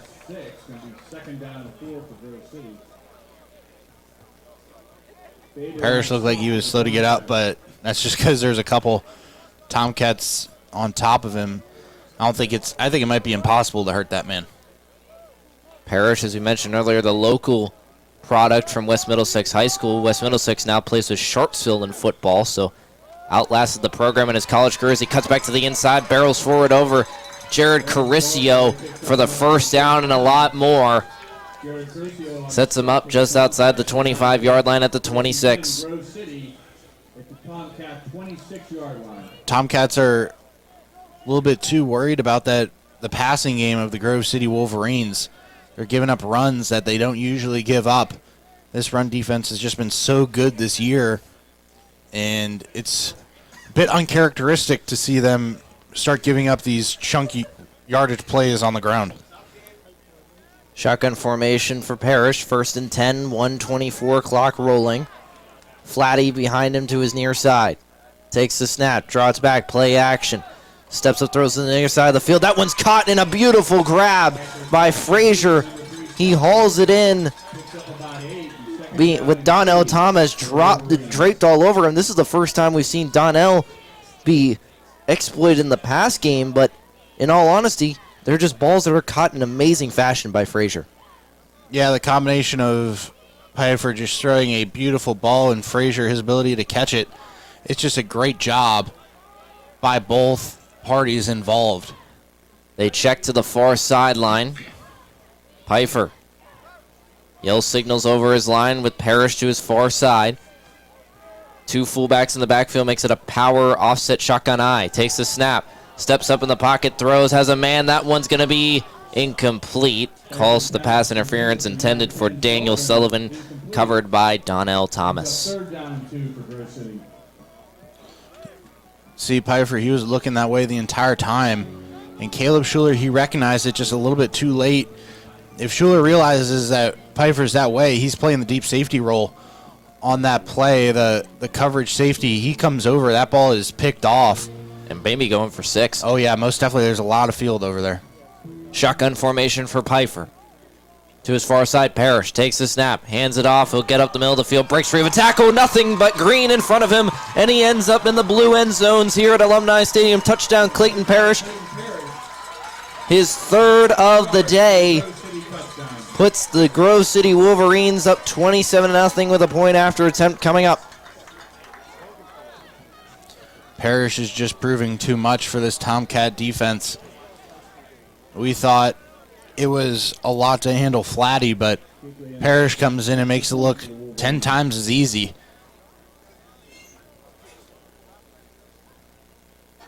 Keekley, the point after attempt, the hold by Gutierrez. The snap, the hold, the kick, that one is up, and that one is good. 28-0, Grove City in command, nearing their 2nd ever outright PAC title and their 6th straight Mercer County Cup.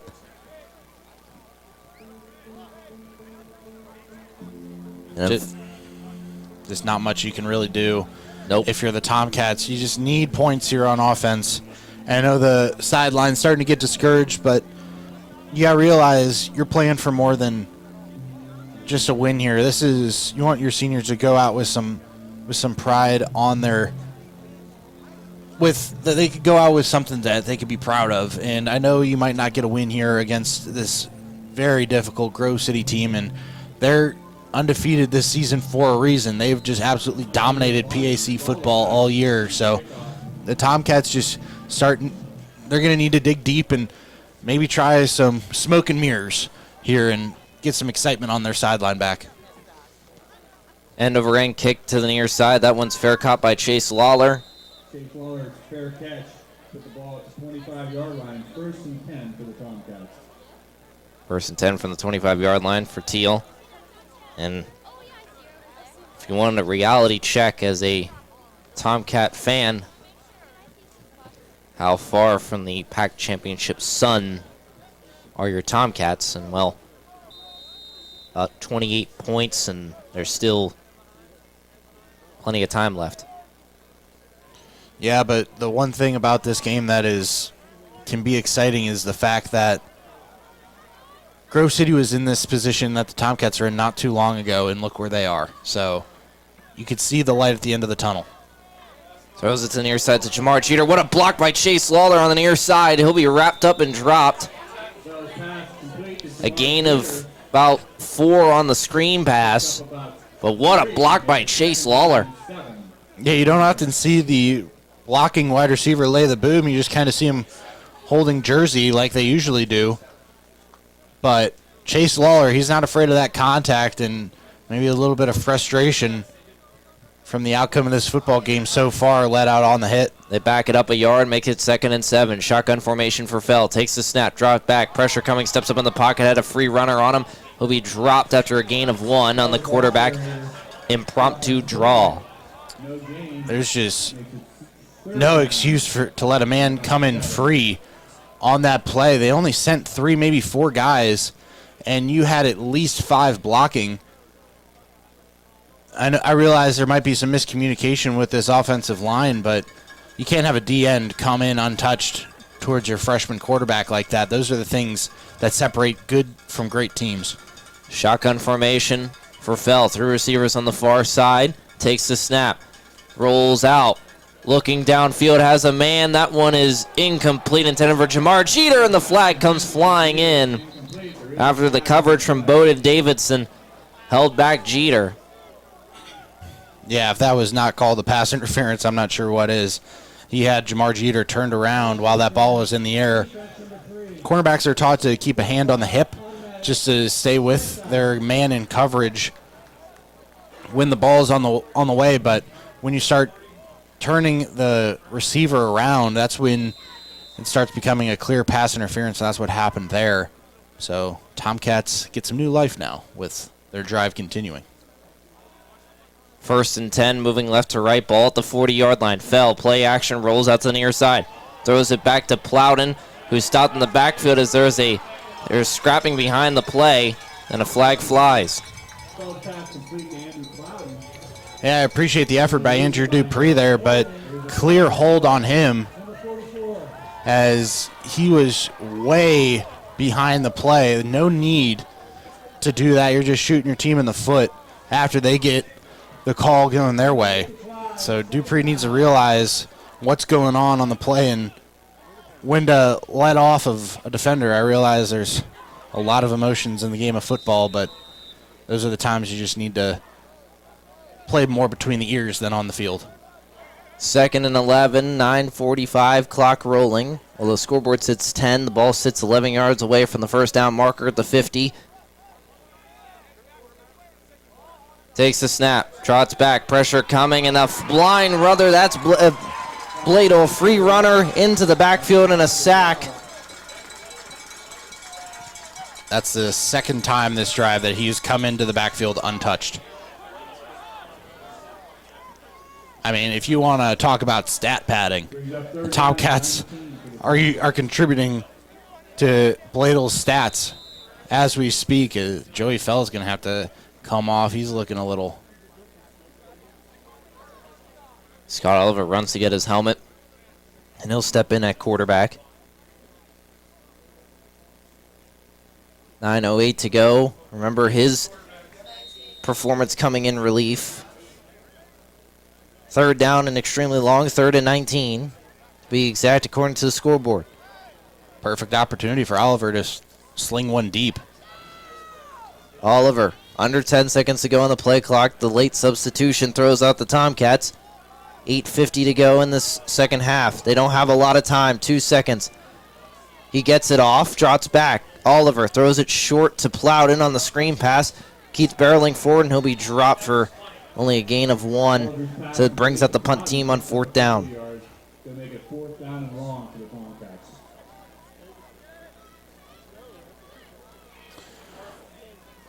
Andy Plowden's fighting for every yard today, and not sure what the idea was on a 3rd and 17 screen.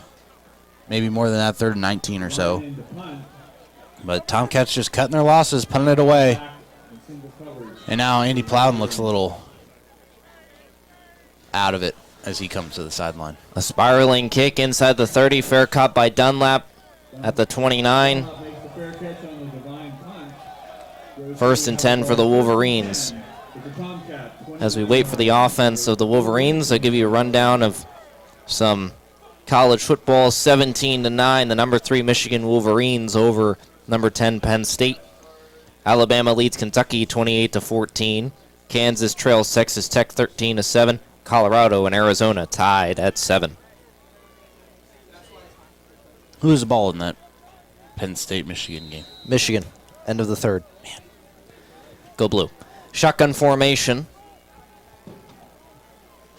for Pfeiffer. 3 receivers on the near side. Takes the snap, hands it off, has room in the middle of the field, and he'll be nearly spins down, but he gets out of a tackle, keeps pushing forward. What running and power football by the Grove City Wolverines. If you want a statement on what this Wolverine program is about, bring up that play by number 35, Joey Gouda. That's a big play for the Wolverines. And coming as a former offensive lineman, those are just the most fun plays on the football field when you're pushing your man upfield past the 1st down mark.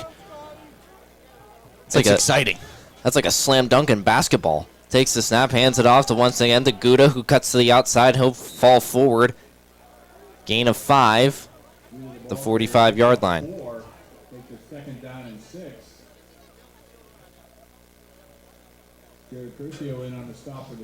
Yeah, I don't think it's time for the Tomcats to realize that they're not going to be passing the ball very much as this game is starting to wind past the halfway mark in the 3rd quarter.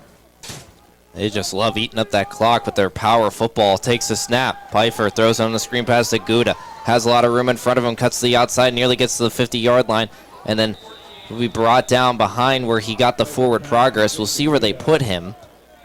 Far side line judge says at the 48-yard line.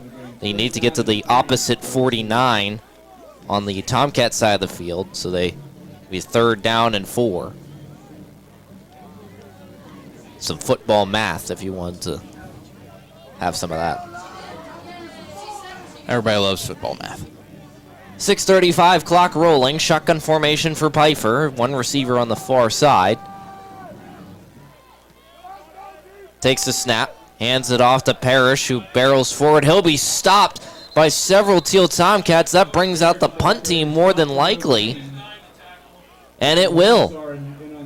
Now let's see if this is fake territory. I wouldn't say that. Let's just see if the Tomcats don't do something dumb here and cost them another opportunity to get the ball back, as we saw in the first half. The reffing the kicker. We've gone on and on about that, and I'm sorry to be repetitive, but... Well, I mean, when it's a point that needs to be driven home, I don't see it as being repetitive. It's just... I know. I'm starting to annoy myself by saying it. Well... And there's movement. We'll see who it goes against. I don't think anybody in the neutral zone crossed for the Tomcats. So it is a false start against Grove City. So a little bit of breathing room for Tomcats to make a mistake. This is just the opportunities that the Tomcats need to convert, and I wouldn't put it past them to find a way to mess it up somehow. Not that we want it to happen, but it just seems like these moments are the ones that tend to not go in the Tomcat favor.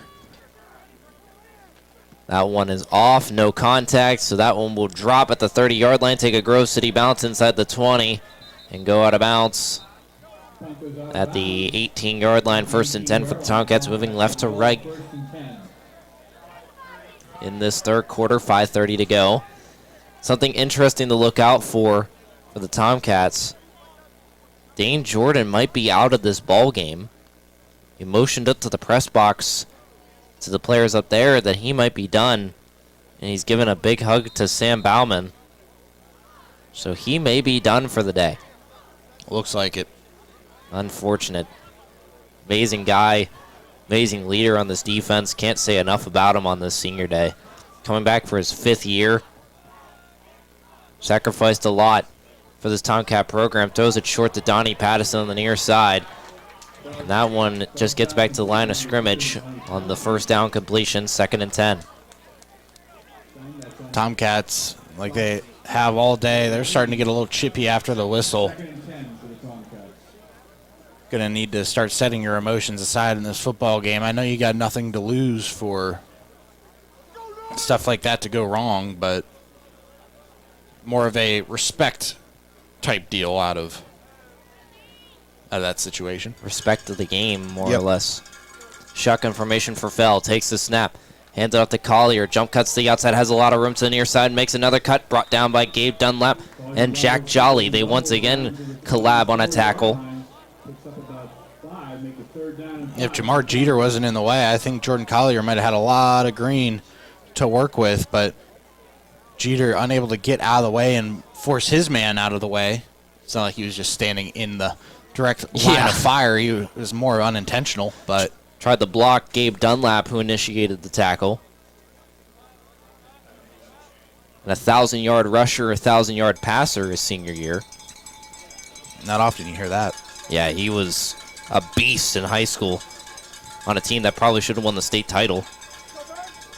My humble opinion. Takes the snap, Bell drops back, steps up, throws, has a man downfield. That's Collier, intercepted on the far side. Has a lot of room to return. Gets to the far side, turns the corner, nearly gets past the line of scrimmage where the ball was at.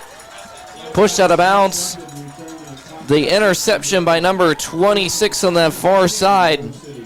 Dom Malicio, the senior strong safety, comes flying in and picks that thing off. Very favorable field position for the Grove City Wolverines. Joey Fell just tossing one up there. Jordan Collier looked like he turned around to find the football, but he just kept running as he saw the ball was going to be behind him. Can't really blame him there, but just a bit of a interesting move by Collier to not try to make an adjustment there. He just kind of kept running as the ball was slightly underthrown for the speed of Collier. Takes the snap. Pfeiffer, play action, throws him middle of the field. Has Frazier incomplete. Great coverage by Justin Logan. Great, as you mentioned, Robbins, great lockdown coverage by Justin Logan. This is his down and distance where he thrives. 15 yards downfield, he can lock up any receiver, but past that, he just doesn't have the speed to contend with the faster receivers in the PAC. It's definitely no shot to Justin Logan. He is a good friend of the program. He will be on air coming up, I believe, next week. Isn't that right, Rob? Next Wednesday, Thiel at Geneva for men's and women's basketball. Pfeiffer hands it out to Flatty. Jump cuts to the outside. He'll be hauled down from behind by Volpe, and from assistance from Jared Caricio and Donnie Blue, comes up with the tackle. So just about 3 minutes and 30 seconds left in this third quarter. Grove City driving, and I think most think this game is already over, but you got to think another score here. That definitely puts the nail in the coffin. Tomcats will be just playing for pride after that. I haven't seen the Tomcats score 35 points all year, I think. Yeah, they only won last week 30-27. So, and you only give them a quarter to do it. I think that's... Pfeiffer to the far side, has a man, pushes off his coverage, incomplete. Donnell Thomas was there with the tight coverage on number 10, Daniel Sullivan. They've been targeting that freshman a decent amount today. It's a good job by Donnell, but once again, it's been late to turning his head around in coverage. There's only so much room left to where that ball was thrown, maybe about 5 yards into the end zone. So you got to think the ball is coming at some point. It's going to be time to turn your head and try to make a play on it, because Donnell, he's one of those guys, when he gets the ball in his hands, he can make some special stuff happen. So despite the short field, they hold him to a field goal.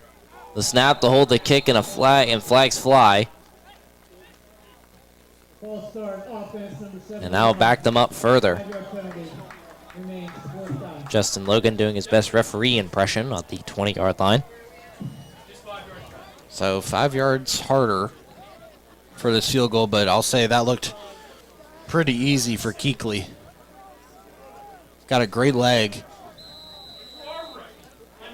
And that's just it's a very important key to any team that wants to make a deep playoff run as a kicker. 37-yard attempt coming up. Keekly. The snap, the hold, the kick, that one is up, end over end, and is easily good. 31-0. Grove City in command. We'll step aside real quickly here on WXCC. When might you be buzzed? When you suddenly love everything. You guys, I love this song. I love these nachos.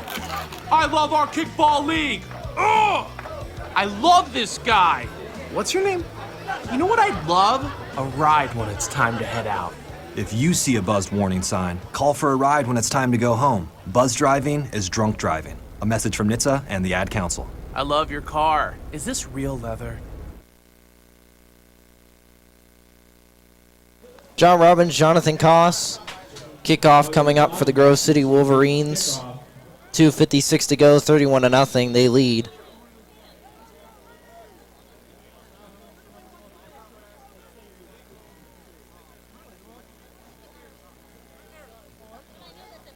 They'll be kicking right to left with 2:56 left in this third quarter. End over end high, booming kick, fair caught by Chase Lawler at the 5-yard line, so they're bringing it up to the 25. Chase Lawler, fair catch as a kickoff. Tomcats will have the ball. First and 10. At their 25-yard line. At their own 25. Luckily a big stop by the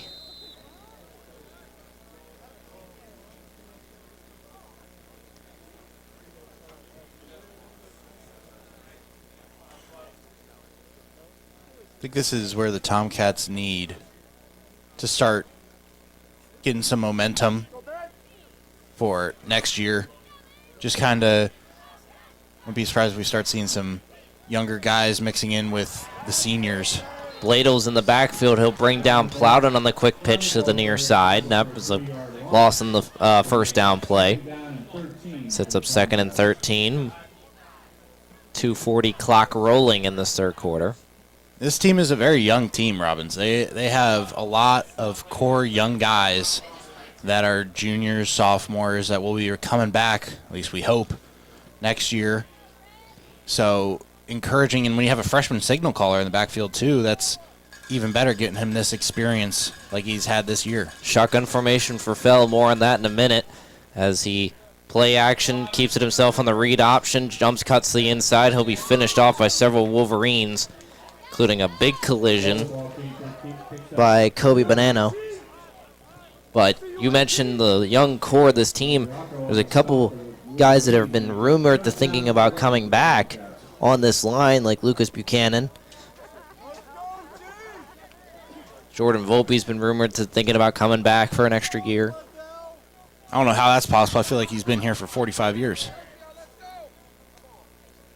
But if he comes back, more power to him. I love Volpe. Nothing wrong with a good Volpe led defensive line. I just have no clue how he still has classes to take. Takes the snap, drops back, looks to the near side, and he'll be dropped in the backfield.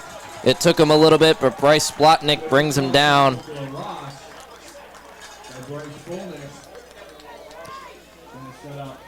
But to say the least, this is all Wolverines now. This more looks like the game we saw last year at Grove City.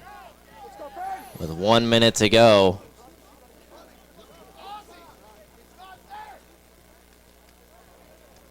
Some frustration on the near side. Can't blame him. Neither can I. Devine floats it to Gabe Dunlap, who catches it in stride. Dunlap's fair catch at the Tomcat 43-yard line, Bruce, so that we have the ball 1st and 10. Hey, Tomcat fans, just a reminder, the men's basketball team will be at Westminster today in the Buzz So, Ryder tournament. 47 seconds here in the third quarter. Grove City up 31-0, and now with their new best field position to start a drive. Well, it's all the way up there. Oh, after the interception. Yeah. That doesn't count. That doesn't count. Oh, that doesn't count in your book? Nope. No? I'm talking about after a punt. Oh, okay. Anyways, 1st and 10 for the Wolverines. Pfeiffer, 2 receivers on the far side, takes the snap, hands it off to Flatty. Cuts the inside of the outside contain of the Tomcat defense. A flag flies. A holding, so that one's coming back. It's only the second penalty against Grove City today. Third. What was the second one? Oh, I guess they never called that flag in the backfield. They waved it off. The fight between Ben Bladel and I can't remember the Thiel player. I believe Armand Joyner. On the official stat sheet, it says they have 4 penalties, but second one on offense. I'll preface that. Shotgun formation. Hands it off. Flatty cuts to the near inside. Jump cuts again. Back to the outside. Makes a man miss. He'll be spun forward to the original line of scrimmage. Stays up past it. And probably gets 2 yards past that original line of scrimmage. So a gain of 12. Once again, if you're a Grove City fan, if you're scoreboard watching to other teams in the region, Cortland beats Ithaca 38-28 in Corsica. So significant there in the sense that Grove City could be hosting next week. But nonetheless, the third quarter expires. A fresh 15 will be coming up in the final 15 of the 2023 Thiel College football season here on WXCC. 31-0 Grove City. When might you be buzzed? When you suddenly love everything. You guys, I love this song. I love these nachos. I love our kickball league. Ugh! I love this guy. What's your name? You know what I'd love? A ride when it's time to head out. If you see a buzzed warning sign, call for a ride when it's time to go home. Buzz driving is drunk driving. A message from NHTSA and the Ad Council. I love your car. Is this real leather?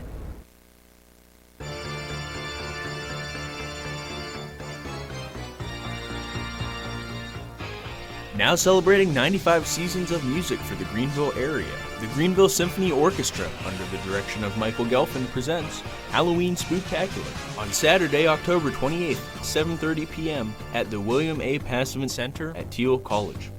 Halloween costumes are welcome with free admission with student ID.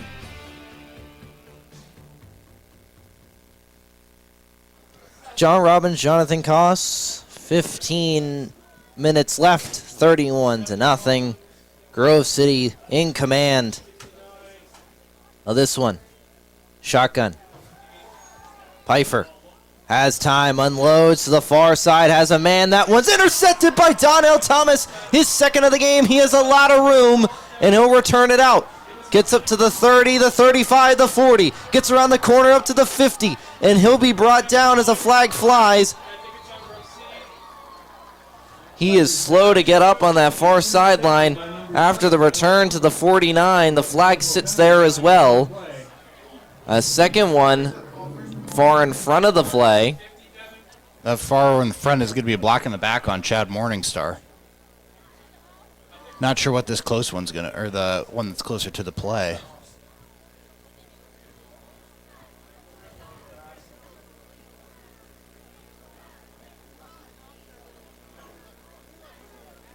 Was it just me, or did Donnell Thomas look way too relaxed returning that football? It looked like he was jogging. He covered a lot of ground despite jogging. Yeah, it looked effortless. Well,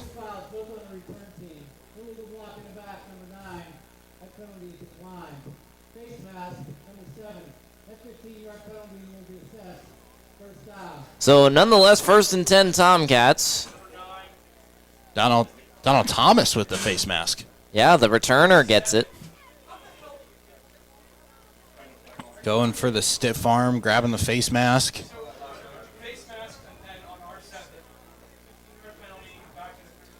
So a little bit of momentum for the Tomcat defense, but might be a little too late.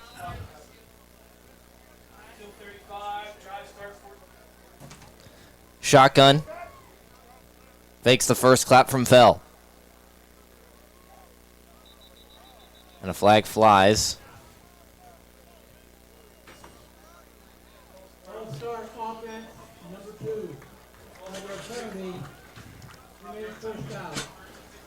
Donnie Pattison on the false start there. A rare mistake. He's been running this offense for 5 years now. Even the old guys can make mistakes. Just saw Donnell Thomas with the face mask, and then... That's true, as Collier gets the handoff, jump cuts to the outside, keeps pushing forward as there's a hand in his face. Uncalled. He got back to the line of scrimmage and gained a yard, so 2nd and 14.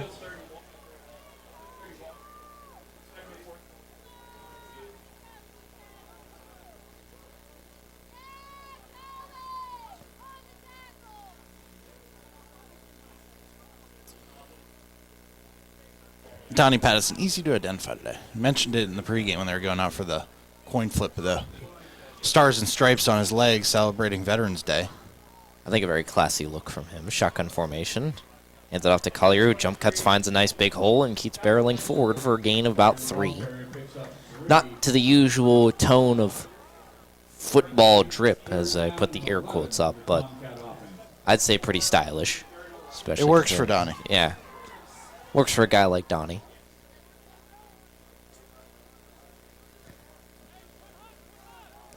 .31 left in this one. Shotgun formation for Fell. Grove City shows blitz. Specifically Jolly, he drops back into coverage. Fell steps up in the pocket, and he'll be stopped by Jack Jolly in the backfield for a loss of 2. These Grove City Wolverines, they're just so quick on the defensive side of the ball. We've seen Joey Fell escape a lot of pressure this year and make men miss on cuts and spin moves, and you pick your way to evade a tackle. We've seen them make guys miss all year, but Grove City, they do such a good job of slowing down, decelerating, and trying to make a fundamental tackle that Adam Devine, a spiraling kick, fair caught by Gabe Dunlap. He fair caught it, and he had plenty of room to return it. He was frustrated on that far side. A flag on the 50-yard line on the far 50. There's no one even over there.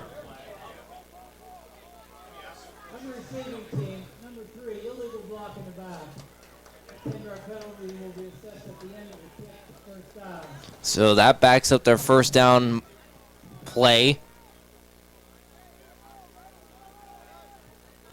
So with 12:32 to go, Grove City can probably bleed out with how effective they've been at least half this quarter, if not more.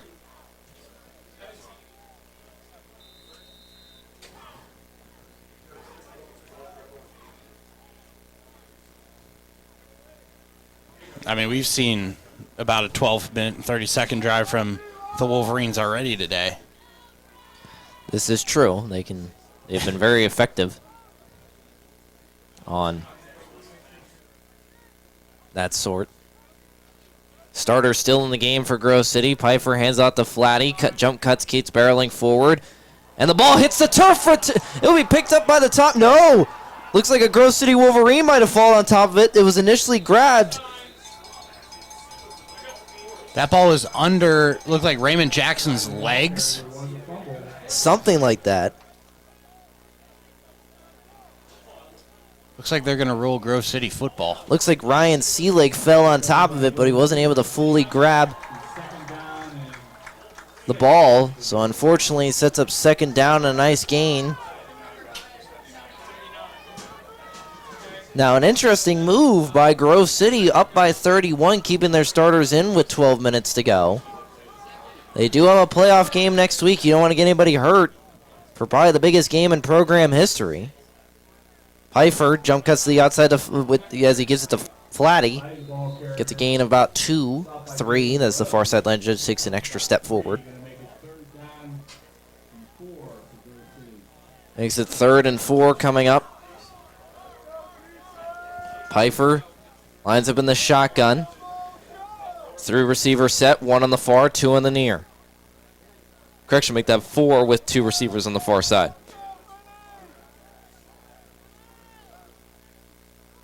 They check to the far side. 3rd and 4.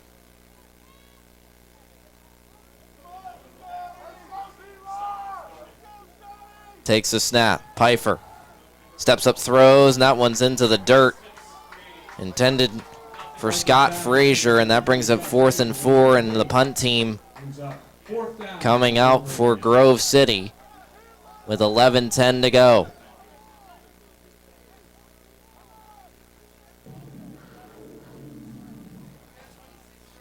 So, Tomcats have another opportunity. Not like it means a whole lot, but you like to see some points on the board in this football game. However they come. Right deep to receive Donnell Thomas as Tomcats show pressure. Gets it off, a high arcing punt. Lands at the 50 and takes a Tomcat bounce sideways. Hauled in by Jack Jolly and downed.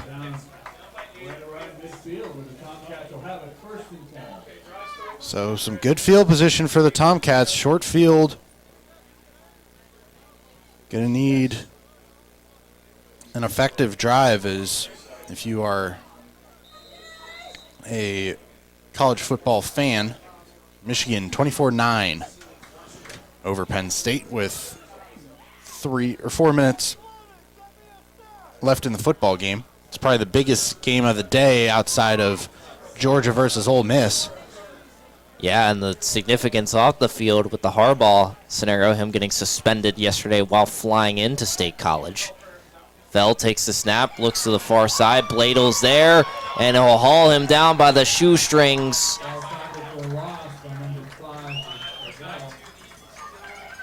And with under 11 minutes to go, it is all Grove City as they continue to lead their starters in the game. That just, for me, just kind of baffles my mind considering the significance of next week. I understand you kind of want to run up the score and try and get a home playoff game, but at the end of the day, you're playing in the NCAA playoffs. It doesn't matter where you're at. Shotgun. Rolls out to the far side. Fell. He'll be dropped in the backfield by Bladel. Back-to-back tackles for loss and sacks for Bladel. That's like the 5th time today he's come into the backfield untouched. Something like that, yeah. I mean, you'd think an adjustment would be made on the right side of the line where Bladle's set up and has been this entire game, where you protect your freshman quarterback. Ben Bladel.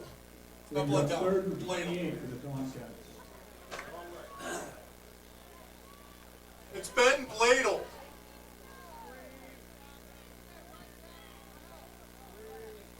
Takes the snap. Hands it off to Andy Plowden.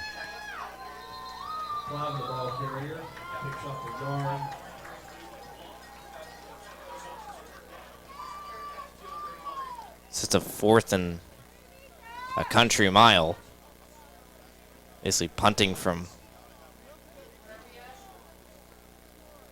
I think it's the Thiel 33. Grove City. Not much you can say. Nope. We're trying our best here, folks, but this game has just gone all Grove City, and the Tomcats just flat in every aspect. Fair catch was called, and we downed at the 31-yard line of the Wolverines. So a game of punts. This has become 31-0 Grove City.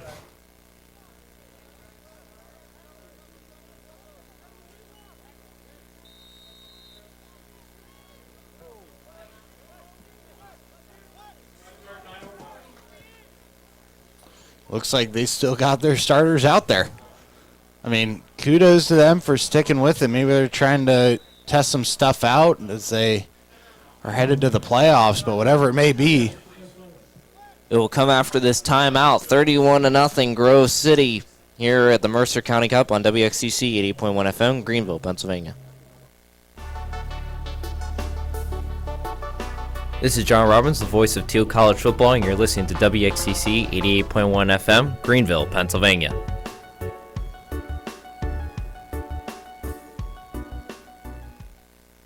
When might you be buzzed? When you suddenly love everything. You guys, I love this song. I love these nachos. I love our kickball league. Ugh! I love this guy. What's your name? You know what I'd love? A ride when it's time to head out. If you see a buzzed warning sign, call for a ride when it's time to go home. Buzz driving is drunk driving. A message from NHTSA and the Ad Council. I love your car. Is this real leather? John Robbins, Jonathan Koss here on WXCC 88.1 FM. 9:01 left until Tomcats season as he hands out to Clayton Parrish. Does Pfeiffer for the Wolverines, and he barrels forward. I mean, that looked like it was going to be a gain of a yard, and it turned into a gain of 5. Parrish is just, he doesn't know how to go backwards. Kicks up about 5, makes it second down and 5 for Wolverine. 8:40 clock rolling. As you mentioned, the 5-yard gain sets up 2nd and 5.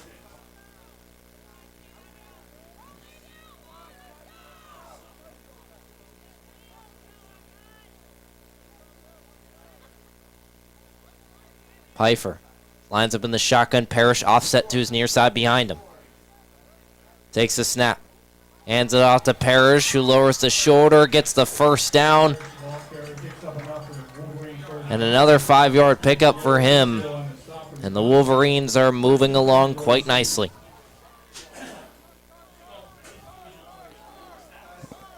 I mean, this is just how an offense should run. The Wolverines in the first half displaying that to a T, and then all of a sudden in the second half they're switching from a pass-minded offense to a run-minded offense, and it hasn't looked like they've skipped a beat. Timeout for Thiel. 31-0. We'll step aside once again here on WXTC. Hi, I'm Danica Patrick. Watching my nieces grow, play, and learn is amazing, but not every child gets to be carefree. 1 in 6 kids in the U.S. are hungry. This breaks my heart, and it's something that Feeding America is working to change. Each year, the Feeding America network of food banks rescues billions of pounds of good food that would have gone to waste and gives it to families in need. To help, visit feedingamerica.org. Brought to you by Feeding America and the Ad Council. John Robbins, Jonathan Koss. Jonathan Koss, John Robbins. Different order this time. Throwing me off, throwing me for a loop. Yep. Back in the studio, Dara Edwards, Kaylee Peacock out here at the field. Mackenzie Morrison running things for TCTV. Macmo. Macmo. New nickname. New nickname. I'll run with it. 7:41 to go. Hands it off at the middle of the field. Jump cuts, gets to the inside. Keeps barreling forward, and that ends up down at the 50-yard line, right in the middle of the Tomcat logo at midfield. About a half a yard short of that first down marker, and took some punishment there. To Gouda. That's a Gouda run. Ha, ha, ha. Ha. Oh, I need to entertain myself something. Yes, Sorry, you do. folks. Pfeiffer hands it out to Gouda, who's going to be spins out of a tackle, who nearly got stopped in the backfield as they try to effort the ball loose. Jared Carissio on his back brings him down with several other Tomcats. I don't know what they give their running backs, but they just refuse to quit. Like, there's no give up. The 1 yard gains turn into 9 yard gains. That it's just incredible stuff. Yeah. I'm just a loss for words. I mean, it's a credit to this coaching staff for Grove City. They've turned this program around inside and out and made them a real powerhouse here in the PAC. Shotgun for Pfeiffer. Hands it off to Flatty. Jump cuts, has a lot of room on that far side if he can find the corner. It gets inside of Raymond Jackson, gets the first down a lot more, and he's brought down at the 25-yard line after the huge gain, and Grove City in the reds, just outside the red zone, very much threatening for another score. Tomcats picked up enough for a first down. Going to be 1st and 10 Grove City. The Tomcats 26-yard line. And they're just going up and down the field. They're not trying to run down this clock. They're trying to make a point in the D3 world. I'm not sure how much of a point they're making going up a lot of points against Thiel College, but if this was like Carnegie Mellon or W&J and they had this lead, it would mean maybe a bit more. Hands it off to Flatty. He gets around the outside on this near side of the field, and boy, did he get a boom to his left side hip by trying to see who laid that tackle. Sure enough, he just pops up like nothing happened. Yeah, like just, that just wouldn't hurt the average it's a human. normal Saturday for Flatty. Jalen Rose was in on that tackle. That looked like a broken hip to me, but, I'm in the booth, not on the field. There's a reason why I stopped playing college athletics. Shotgun formation for Pfeiffer. Parrish to his far side. One receiver either side. Takes the snap. Hands it off to Parrish. Lowers the shoulder. Runs over a man, and it takes several Tomcats to bring him down. And just the one thing about this Grove City team is that whether it's you outwardly do it or just subconsciously do it, they make you quit. They just barrel you over. They beat you up the entire game, and this is where their program has really put themselves over, that late in games they can pull it out.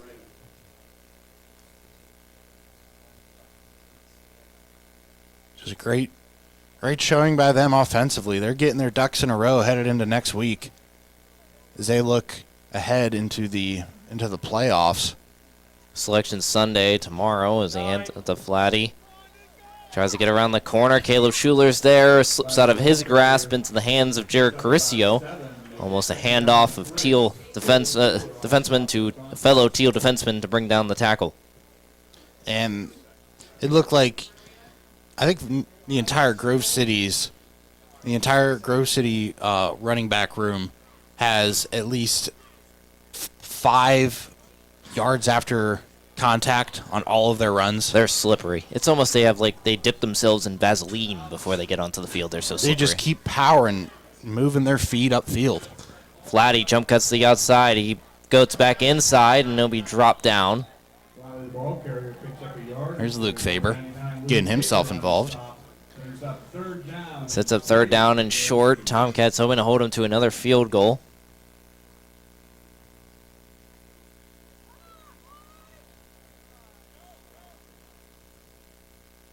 And the Tomcats, place they're familiar with on this football field. Their backs are practically in the end zone. Big 3rd down here. 3 minutes left in this one. Shotgun for Pfeiffer. Hands it off to Flatty, and he'll be hauled down from behind. Ryan Seelig on the tackle. The senior getting some run on senior day. Normally not really mentioned in the game, but coming up with some plays today. Nearly recovered a fumble. He's an absolute cornerstone of the Tomcats special teams, though. Yes. He's the leader of that unit. Punt, kick return, kick off, all of them. He's there and he's making an impact. So it's nice to see him get some recognition here on Senior Day. 4th down coming up. Grove City going for it. Pfeiffer, shotgun. Hands it off to Parrish, has a lot of room, barrels over a man, gets the first down, sits up first and goal from the 3-yard line. 2 minutes. And with 2 minutes to go, they basically ran a 8-minute drive. Yeah, the time of possession in this football game is a lot closer than you would think, but it doesn't seem like that. No, it does not. Feels like Grove City's controlled the ball, but it's almost equal in time. It's just two different ways of doing it. As Pfeiffer hands out to Parrish, jump cuts inside in between the guard and the tackle. A huge pile stopped at the 1. So just outside the grasp of the end zone with 1:33 to go. As Grove City sits Minute 30 away. Under 90 seconds from their second outright pack title in school history.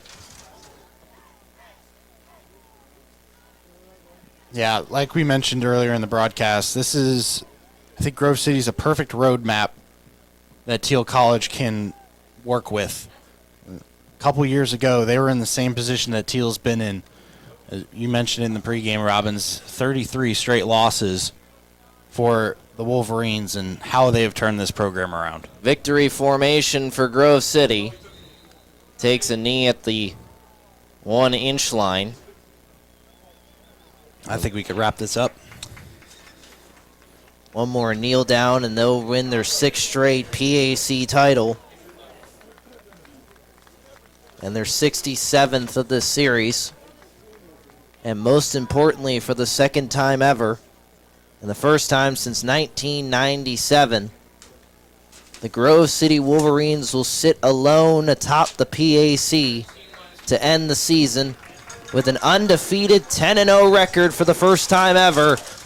They will be headed to the NCAA playoffs and will compete for a national title over the next few weeks with some of the likes of Mount Union, North Central. Name the bunch, you got it. Every Wisconsin D3 team known to mankind. And what a big day for Grove City and their program. But if you're the Tomcats, you're looking dead in the face of this program and saying, we're 30 points better than what we were last year against this squad. Costs, final thoughts, because I'll sign off this broadcast. Well, as you mentioned, Robbins, the Tomcats need to start looking ahead. They have a great group of young guys coming back. Unfortunately, we won't be here to call it, but... Yeah, that's setting in right now. Yeah, for me, just thank you to all of you who have tuned into all the broadcasts this year. If you've supported baseball, thank you for that as well. But it was just a great opportunity for the Tomcats this year, and it was very encouraging to see them walk out this season with wins on the board. And the utmost congratulations to all the seniors, to Coach Bauman, and they're looking ahead to next year, and I think they're going to make some waves in the PAC. Yeah, I couldn't have said it better myself. It's been a heck of a ride the last 2 years. 3 if you include the 1 year as being the public address announcer. But to see this team finally get over, snap the home losing streak, win on homecoming, and then taking the victory last week against St. Vincent. Growing up a Tomcat, never seeing them win until a broadcast nonetheless. It's meant nothing but the world. I could list the names of people that have helped build this thing from nothing to something in it was a couple short months essentially, and I can't thank more enough people. Koss, I can't thank you enough for taking those long drives and stealing the mission of having road football broadcasts and stuff like that. So we took the challenge on the chin. Yeah, and I can't thank you enough, and thank you to all these football seniors that have embraced me. Thank you, Thiel. Thank you, Matthew Humphrey, Damian Taylor, who's sitting right behind me, who's been a very supportive alumni, and many others who have supported me along the way. I'll be back for basketball, so it is sad. I'll take a moment to myself, but thank you guys. Thank you for everything. 31-0 Grove City. It's been an honor and a privilege to be the voice of the Thiel College football program the last 2 years, and I can't thank anybody enough. Signing off for one final time, John Robbins, Jonathan Koss, Dara Edwards, Kaylee Peacock, Mackenzie Morrison. List can go on and on. Thank you, everybody. Good night. Go Tomcats.